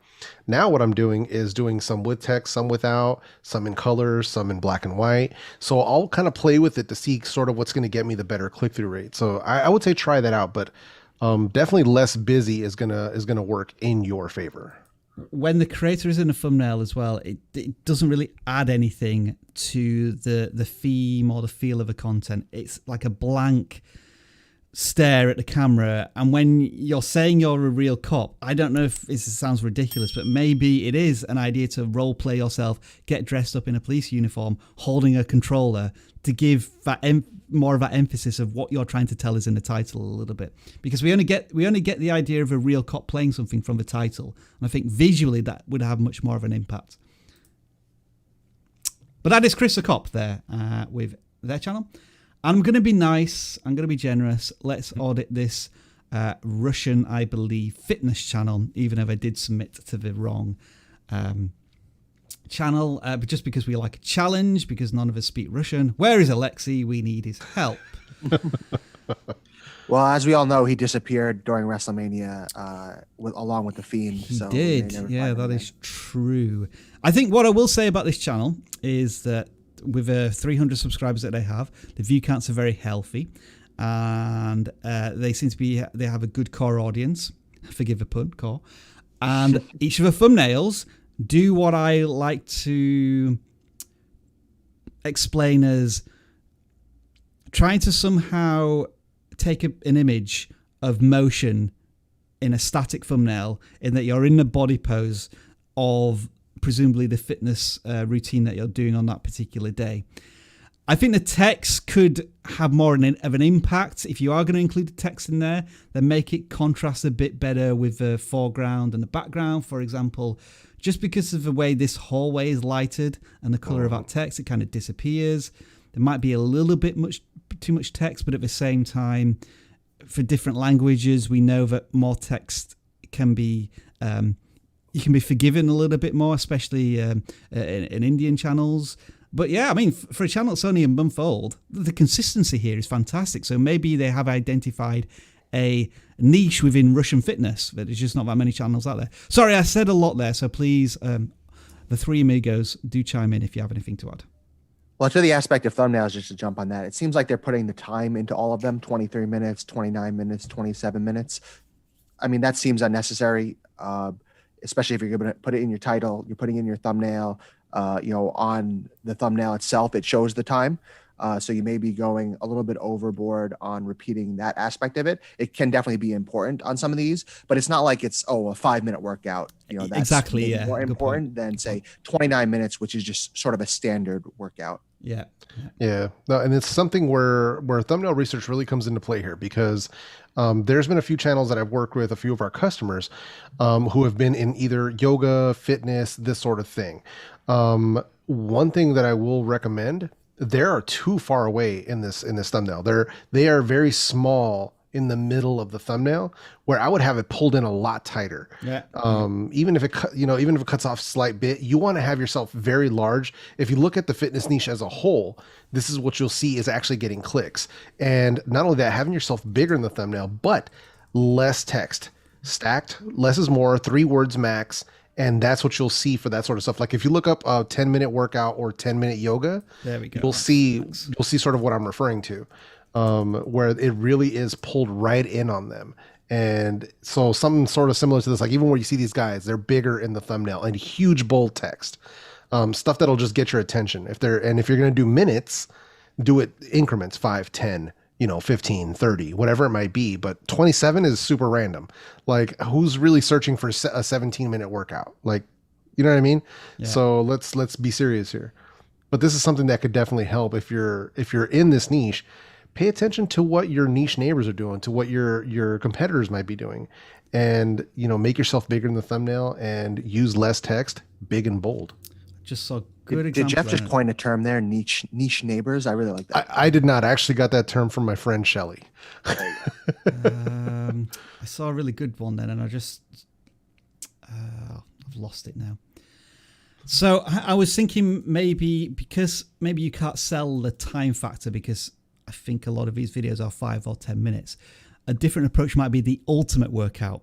We're going to do everything in these 25 minutes, not just a quick 10-minute workout, which doesn't work your core enough or anything. As you say, the random times seem a bit redundant. So some other explainer may be helpful there. But again, let's applaud this channel for in a month creating like a solid community already, well on their way in terms of views and watch time and subscribers. I like to see that maybe 6 months time they'll be approaching both monetization requirements. And I think it's also good in that we were able to talk a lot about this channel, even though we don't understand the titles or the language here necessarily. It's the visuals that are appealing to us, and we're able to offer insight into it. Oh yeah. That's that old marketing phrase that if you confuse, you lose. And the packaging, the thumbnail and the titles for your videos, that's the packaging for your content. Indeed. And you can have the most amazing content, but if your thumbnail and title aren't attracting people to click, then you've already lost. Let's choose a gaming channel now. Hopefully this is one. I think we've picked another massive channel here purely by chance. Let's see what we've got. It is Christy123 with 200,000 subscribers. So what I'm going to do is back away nervously and let Dan handle this channel completely. Well, it's always cool to actually, see channels like this pop up on these live streams, because we get to stare at them for a while. And we've already seen 2 channels today that have, Among Us and Minecraft in them. We can just learn from them and see what the heck they're doing differently that, you could benefit from. So I'm looking at, I've picked out this thing already, was made. If something was made by, or if something was made in, that is one of these themes that allows a channel to jump between different topics within a niche. So if Among Us was made by Mr. Beast, if it's all Among Us right now, are there any non-Among Us ones? Maybe not. Well, I thought I was onto something there, but perhaps Ah, there we go. If Minecraft was made by Mr. Beast, yeah. So they are able to jump games a little bit. So, when some creators talk about wanting to jump from one game to another, this is how they do it, where they make some interesting theme or topic or riff or on an idea. They make that the focus, and they're able to intermix it with different games. And this is something that, anybody who's in the chat who's like freaking out about the subscriber count on this channel, you should be looking at channels like this as a case study to see thumbnails that are working, to see titles that are working, not to mention topics and ideas to kind of flesh out some stuff that maybe you hadn't thought of yet. So I would say, don't ever get depressed because, oh my God, they've got 200,000 subscribers. Nah, man, look at their channel as a case study and look at what is working in this niche to see how you can apply that strategy to yourself. I'm not saying to copy them, but to glean some of that strategy and apply it to your own content. This channel has definitely been able to jump from game to game here in quite disparate games. I mean, we talked about Brains.io over the last year, I think, as a topic to jump into for gamers, and this creator did. But what they were able to successfully do was transition from there after, so it looks as if they built their audience on Brains.io for at least 6 months to a year, maybe. When was the pivot? Blimey. Still playing that. So they were able to jump. They were able to take their audience into Among Us. And look at that. Probably at a good time too. This Brains.io, and then they used was made by this theme, this topic, and it got 1.6 million views. And that was it. That brought them into Among Us, and then they did these. Bad timing. We've seen these compilations from another channel today. So that must have been a theme as well. Maybe this was one of the leading channels in that space. Think about where Among Us was 6 months ago, too. So they were getting on the trend at a good time in its lifespan. And I just want people to look at this for a second. And I know there's like a couple different ways you could see this. You can go, hey, Dan, see, these guys are playing all the games they want. But there's a strategy here. Everything they're doing as they transition from one game to the next is not without a lot of thought and effort. And, the other thing, if you scroll back up, when we saw this channel on the forum, they claimed to be a Let's Play channel. So scroll all the way up for a second. Like Minecraft versus real life, for example. If you scroll back down just a little bit. Sorry, I'm not sure where you're okay. Right. So this is an interesting thing. Minecraft versus real life. They're showing Minecraft lava and real lava. This is just an interesting idea. I know it didn't get a whole lot of views, but they claim they're a Let's Play channel. Why not make that video a Let's Play? Why not have you just playing through Minecraft and maybe you fell in lava or something like that? And so instead of saying, I fell in lava in Minecraft, they decided to do something a little different and played around with the titles of potentially a Let's Play video. We don't have it in front of us. So I'm not saying that's exactly what it is. I always try to make these points of like, yes, it's fun to sit down and play Minecraft for an audience, but what happened in the episode and how can you make that into an interesting title and an interesting thumbnail? And I have a feeling that's what this creator is doing, claiming to be a Let's Play channel, but, instead of just saying Minecraft episode 12, it's something interesting in the title and thumbnail, and now I want to click and see what the heck is going to happen. I'm just going to sort by most popular here okay, so it was a lot of these bad timing compilations, but you've clearly moved on from that, and now your focus seems to be was made by or was made in. So we've just been singing Christy123's praises for the last 5 minutes here. Suggestions would be, all right, you're already using a community tab, which is great. My suggestions would be that it is clear that your most popular videos right now, you experiment as well, and I want you to continue experimenting, but you know that videos that perform well for you include the was made in. And I would love for you to experiment even more with that with different games.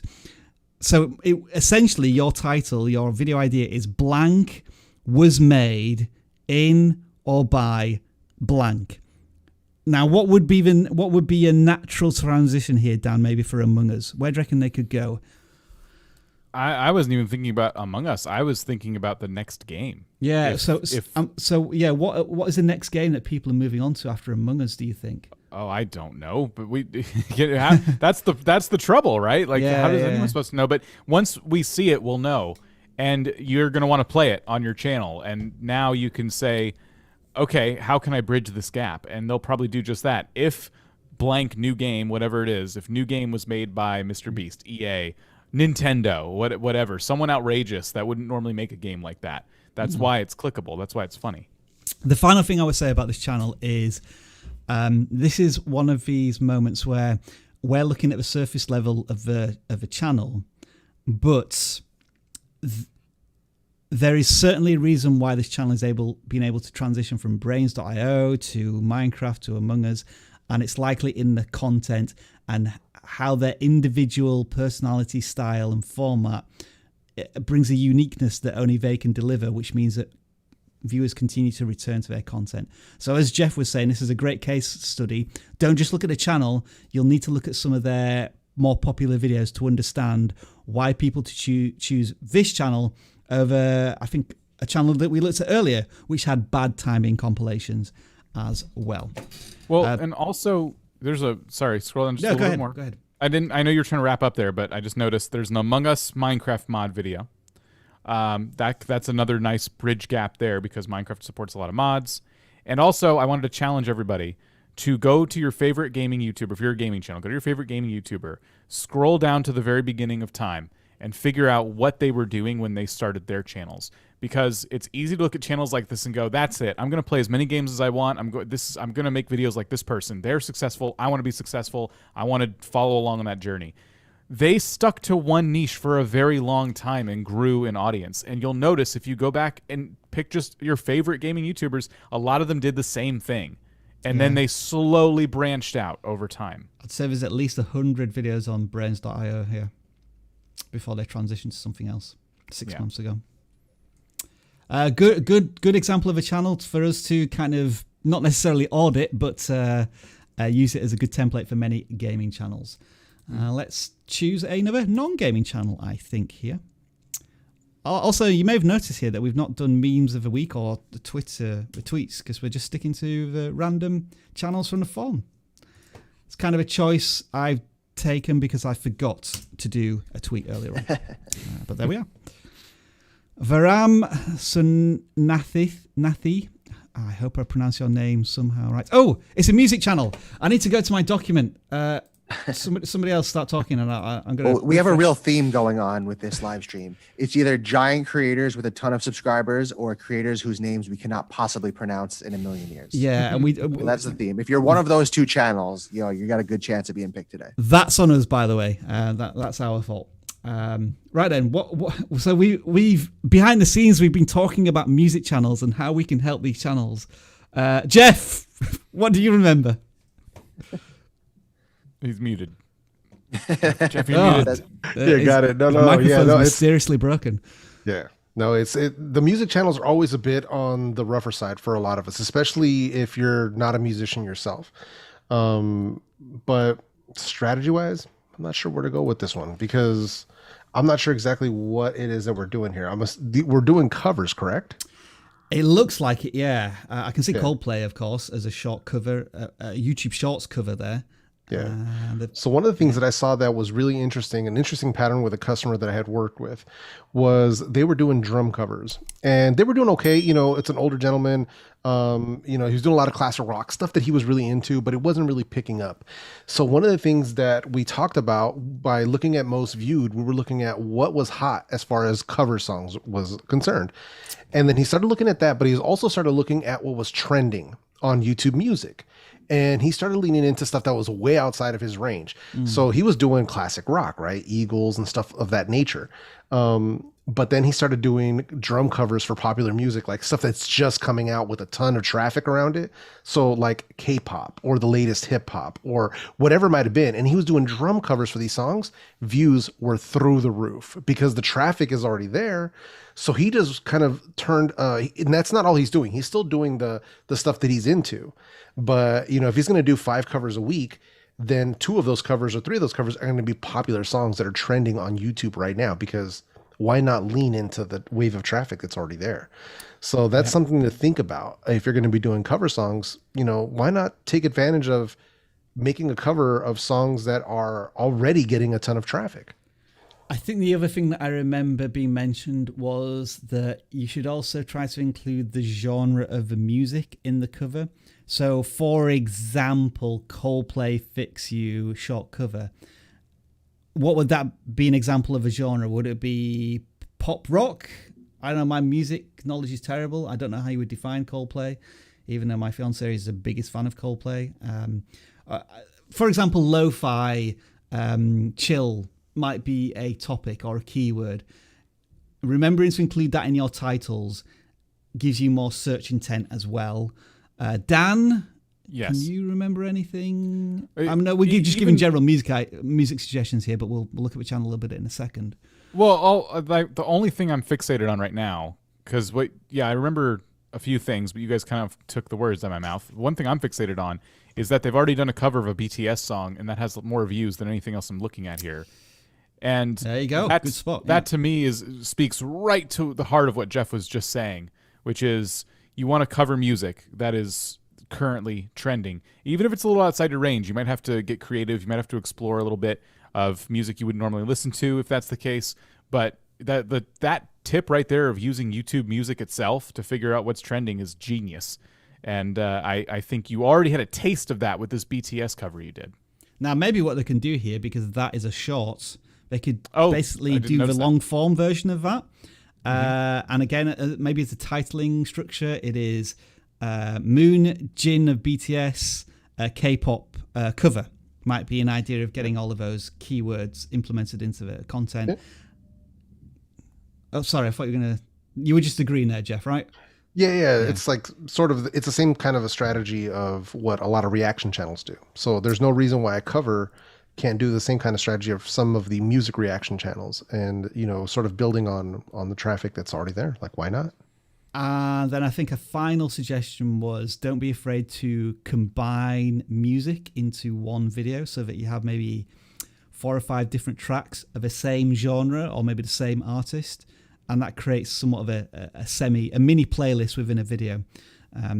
Now, Well, we're trying to remember all of these suggestions because we've been speaking to our music expert here at VidIQ, and he's actually going to join us on one of our live streams when we're going to bundle up a collection of music channels to audit.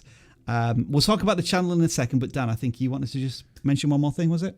Well, one piece of advice that he gave us was because we've looked at a lot of channels. Basically, we did non-live audits where we talked to this gentleman, and a lot of the trend we noticed, which is what this creator is doing as well, is they like to put their own names in the titles of all their videos, but no one is really searching for you by name, at least not yet. Hopefully one day. So while the name of your channel, it's important to have it easy to spell and remember. Your name being in the titles is taking up very valuable real estate in your title, and I think that you should lean more into the genre, like Rob said earlier, of the song, or maybe it might have been Jeff. The genre of the song and the the artist, and obviously if it's trending right now, that's going to be your best bet. So cover by Varam maybe is a bit of wasted keyword real estate in the title. Mm-hmm. Certainly something worth testing. I mean, the final thing we should mention for a channel that started 3 months ago and has created 20 videos, you've already hit 100 subscribers, and you're getting triple digits on most of the videos, not maybe in the last month, which is actually very encouraging for a music cover channel. Not many creators sometimes get that traction in the first few months, so there's already signs of encouragement there as well. And of course, some of the thumbnails could maybe be tweaked a little bit. This one, for example, Asher's not going to cut it for a 4-minute video where the thumbnail is really important. We need a bit more than that. I'm not sure if the big bubbles and then the instrument being hidden in the background really works either. So maybe just doing a bit of search on similar cover. Usually cover versions seem to emphasize the instrument in a very artistic way. Yes. And right now you just have blobs of text, literally bubbles of text, and it's not really doing enough for me. The shorts we can understand, but the long form ones, a bit of research maybe there. All right, let's move on to the next channel then. And we'll be doing a gaming channel this time, won't we? So this is channel 76. Let's see if we can find another enormous gaming channel. I don't think this is yet a large gaming channel. So we'll see what we've got here. They did claim to be a lot of different things, though. They are Gloggers, they are certainly a new channel, or at least the amount of content suggests they're a new channel. But given that they have 50 subscribers, and in a week, 2 of their videos have already got 100 plus views, you're already ahead of some channels that work at this for 6 to 12 months and never get videos over 100 views, which is fantastic. Let's have a channel banner so that we know what your channel's about, generally speaking. You're experimenting with different games, which is okay to begin with, but ultimately you probably want to center down on a certain game. Although the first 2 were Ori and the Will-O-the-Wisp, which I've just played through and is a fantastic game, I have to admit. But then you went down to downloading free PC games. Yeah, you got to watch out with that stuff. Yeah, make sure that's above board. Yeah, you got to be really careful with that. It also didn't do as well. It's only been out a day, but it didn't do as well as these other 2 videos. It potentially could do more, but I don't know if you're playing around with YouTube terms of service there. That aside, I would say if you're going to be trying different things, let's get that out of the way now. You tried Ori and Will-O-the-Wisps, and the first 2 videos did pretty well. Yeah, they did really well. So I would do some more of that, and then if there's other games you've been thinking about, test them out. But yes, like Rob said, that with 3 videos, that's the best advice we can honestly give. Try and niche down as you find something that is working for you and the audience you're developing. What I might suggest here is that just for the next 10 videos, focus on Ori and the Will-O-the-Wisp, because you've already got a bit of an audience here. But don't just do the Let's Play. Although you've done one here of how to kill a boss, which is great. So yeah, maybe you could probably go through all of the boss fights in Ori, Will-O-the-Wisp, and how to kill them, because that might be really helpful. And maybe the reason you're succeeding is because it's one of those things, I think, where when games come onto Xbox Game Pass, there's all of a sudden a new influx of audience. Like, I'm now playing really random games on Xbox Game Pass because they're available to me. And that kind of maybe ups the audience temporarily for the next few months, and that's where the tutorials can maybe jump in there. Yeah, now, that's the nice thing about that service. Sorry, Jeff? I said that's the nice thing about that service is as they're bringing in new publishers, you're going to get much more traffic around those games as they start to populate around Game Pass. Yeah, so it's one of those things whereby you may be able to capitalize on older games when they become available, like on the streaming services, I'm going to call it that. Whether it is is it only Xbox Game Pass that really offers this service? Free games for a subscription, or do others do it? I think Sony. EA has a version of it. Right? Yeah, EA has a version. Yeah. PlayStation does, but you can download like a couple of free games a month, can't you? But they are AAA games or very recent games. And Nintendo's version of this is offering Nintendo and Super Nintendo games. That's what Nintendo's version is, as usual. Yeah. Ripping off its customers for the last 30 years, and we keep buying their stuff. I will keep buying their stuff. Let's move on then. Yeah, there's not too much to go with there. As we've said, just be careful of this one. Make sure it's above board. You've got some promising stuff from those 2 videos already. Let's go for a non-gaming channel. Let's see what we've got here. It's channel 420. As usual, we've had a lot of channel submissions. Nearly 500 in a non-gaming section.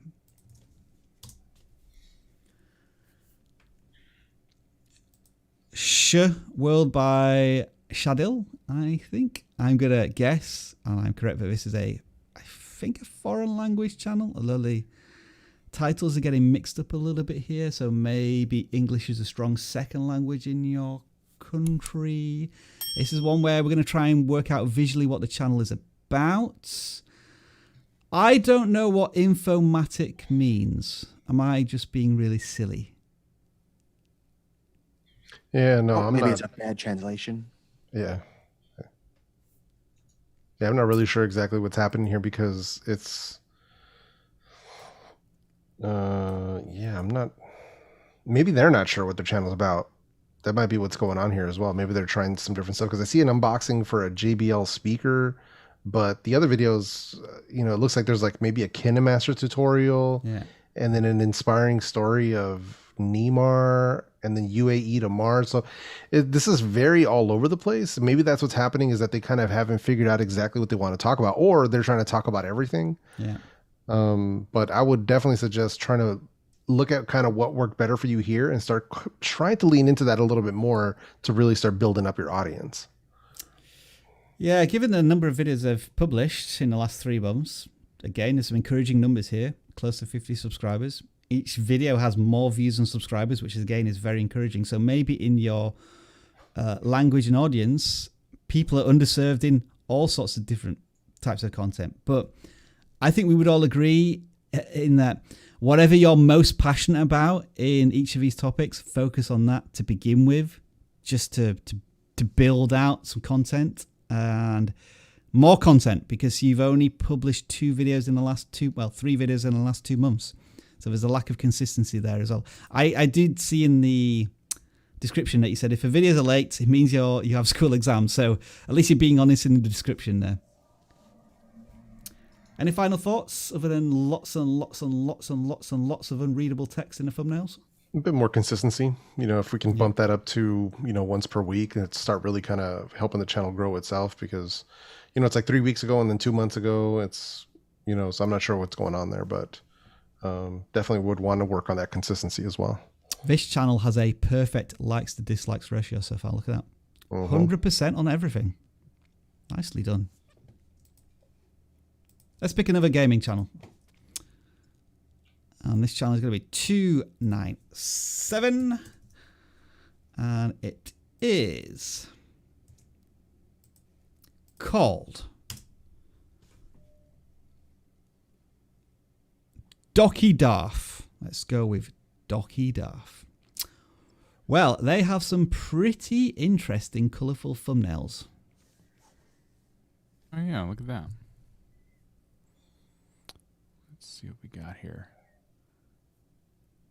I'm seeing a lot of reviews. There's a lot of different games, but their approach is interesting. I'm trying to make out exactly how they're tackling these different topics on their channel. Yeah, I think it feels like this channel has maybe a focus on themes or like video essays. Yeah, just kind of looking at some of the text though. I'm going to focus on thumbnails for a minute. While your style of your channel, I like the branding is consistent between your banner and then your thumbnails with this text. The text itself is such a font that's just hard to read on a thumbnail. It's just kind of thin, and I almost didn't these bits. Yes, I almost didn't see the word review in that Minecraft Dungeons thumbnail, for example. And I think you put like maybe one too many elements in every one. You have this background border thing going on, and I would say that's one element, and it also kind of shrinks the thumbnail a little bit. And then you have the logo for the game, and usually 2 characters put on the thumbnail itself. And that's, if you were to get rid of at least one of those elements, it would kind of clean up the thumbnail a little bit. And if I'm looking at this latest one, like there's an Xbox controller in the middle and some other stuff going on. So there's a lot of stuff that's all sharp and in focus, and it's just kind of making it difficult to see. So I would maybe have cleaner backgrounds or blurred backgrounds, have a character that's cut out. These are just general thumbnail tips. In terms of covering multiple games like you are, it looks like you're doing it right in terms of the way you're covering them. So you're asking interesting questions about different games. You're reviewing different games. I like this Minecraft Dungeons 2021. It kind of, the fact that you put 2021 and you're advertising the different DLC is maybe implying you've covered Minecraft Dungeons a handful of times. It did pretty well. Valheim, have you ever seen a Valheim review? So I guess some of the titles are throwing me a little bit. Can we read that full title? Have you ever seen a Valheim review? This hilarious ? So spicy. Okay. So I think the titles could use some work. I think you're trying to go for all intrigue, and there's not a lot of like searchability. Valheim review is like the closest thing we have, but I would have gone for something like, should you play Minecraft Dungeons in 2021 or Minecraft Dungeons DLC? Maybe I won't pick on that one because it's a DLC video, but should you play Valheim? Something to that effect. Valheim review. Let's give a bit of credit to the thumbnail evolution here, Dan. That I think I agree with you in this. Text is far too difficult to read, but they seem to have removed it in the latest ones, and there's kind of this border idea. They are very colourful and very vibrant, but Yeah. I'm still not sure what each thumbnail is specifically trying to tell me. I feel as if I keep needing to go to the titles to find what the unique pitch is. Having said that, as you say, this channel has certainly started their channel with the intent of not sticking to one particular game, and they're doing it with this type of messaging and delivery, and it seems to be working, given that they have 200 subscribers and the view count's relatively healthy, which is good to see. If we remember when we looked at that large channel, the 200k channel, they were able to tie in their titles and a theme, and maybe that's what I'm not quite getting from this channel just yet. Yeah. But there is still plenty of time to go for this one. Well, you just brought up something really interesting, too, about the thumbnails. They all feel like an advertisement for the game itself rather than an expression of what the video itself is going to be covering, if that makes sense. So Outriders, it looks like it could be a poster for the game, but what happened that was hilarious in the video, and can you take a snapshot of that? That might be a more intriguing thumbnail than just making a poster for the game. I think so. I think every thumbnail has something unusual in it in terms of what's Robert De Niro doing in this thumbnail, and that is Borderlands 3, I think, in Outriders. But I don't know. Something's just not quite clicking. There's a disconnect there. Yeah, I don't know what it. I'm not quite sure what it is. Yeah, and that's what I mean. Like you would have to watch the video to know what that reference is, and that you're kind of depriving people of that light bulb moment. What's this video going to be about? I'm only more confused. The thumbnail's raising more questions than answers. They are colorful. I agree. They're vibrant and colorful, and there's a lot of being done right in that area. But I think now it's context. Yeah. It's almost like the thumbnails are almost overdone. Yeah. A little bit. There's so much time and effort going into them, but when a viewer is seeing this for a second, there's maybe too much decoding having to go on, and it doesn't quite suit. That is Docky Darth, and I think that will bring to a conclusion this channel audit live stream, as Jeff has told me in the chat that he's needed to go, and I think he's gone. I think Jeff just decided he needed some food, but that's all good with us. Dan H, were you able to pick out the super chats at all? No, I was not. not. Names? Nope, sorry. Let me just show you, folks, what we have to contend with every time we do super chats. It just gives us the amount and the channel icon, and then the top one is always blocked by the pinned comment. So thank you to all of these people who've donated to the COVID-19 Solidarity Response Fund. We do appreciate that very much. Let's do some goodbyes, because we are saying now goodbye. Dan, if you want to start. Dan C, who are we saying goodbye to? All right, chat. Freeze. Let's see what we got here. I'm going to say goodbye to The Rock YTB, Bedbug Comics, Dinah Rider, Red Hot Ren, Cam at the Core, and how about one more here? Slime. Slime. Thanks. There's Dan an H. exclamation point. I had to pronounce it. Yeah, always happy to have a little crafty nook in here. Newsier, I like that one. Johnny the Pink Flower, with an Among Us flower in there. And let's say goodbye to Baker's Food, because I am hungry. I will say goodbye to Bori Piano. I think they're on a live stream attendance streak now of about 30 live streams. Star Wars Moments, Occupy Clan. Sorry you couldn't make any tweet memes this week. Jay Denny, Random TikToks, Cam at the Core, Assassin Alex 1, I think I said hello to you, Quiz Ninja, and goodbye, finally, and not least, but finally, to GBL2 COD Mobile. As always, it has been a privilege having you on this live stream this week. We will be back tomorrow, Dan, with we are showing off one of our favorite VidIQ tools. It is the thumbnail preview tool. We're going to show you how to have the very best thumbnail that anyone ever made every time you upload a video. And answering all of your questions Yes. for an hour or two afterwards.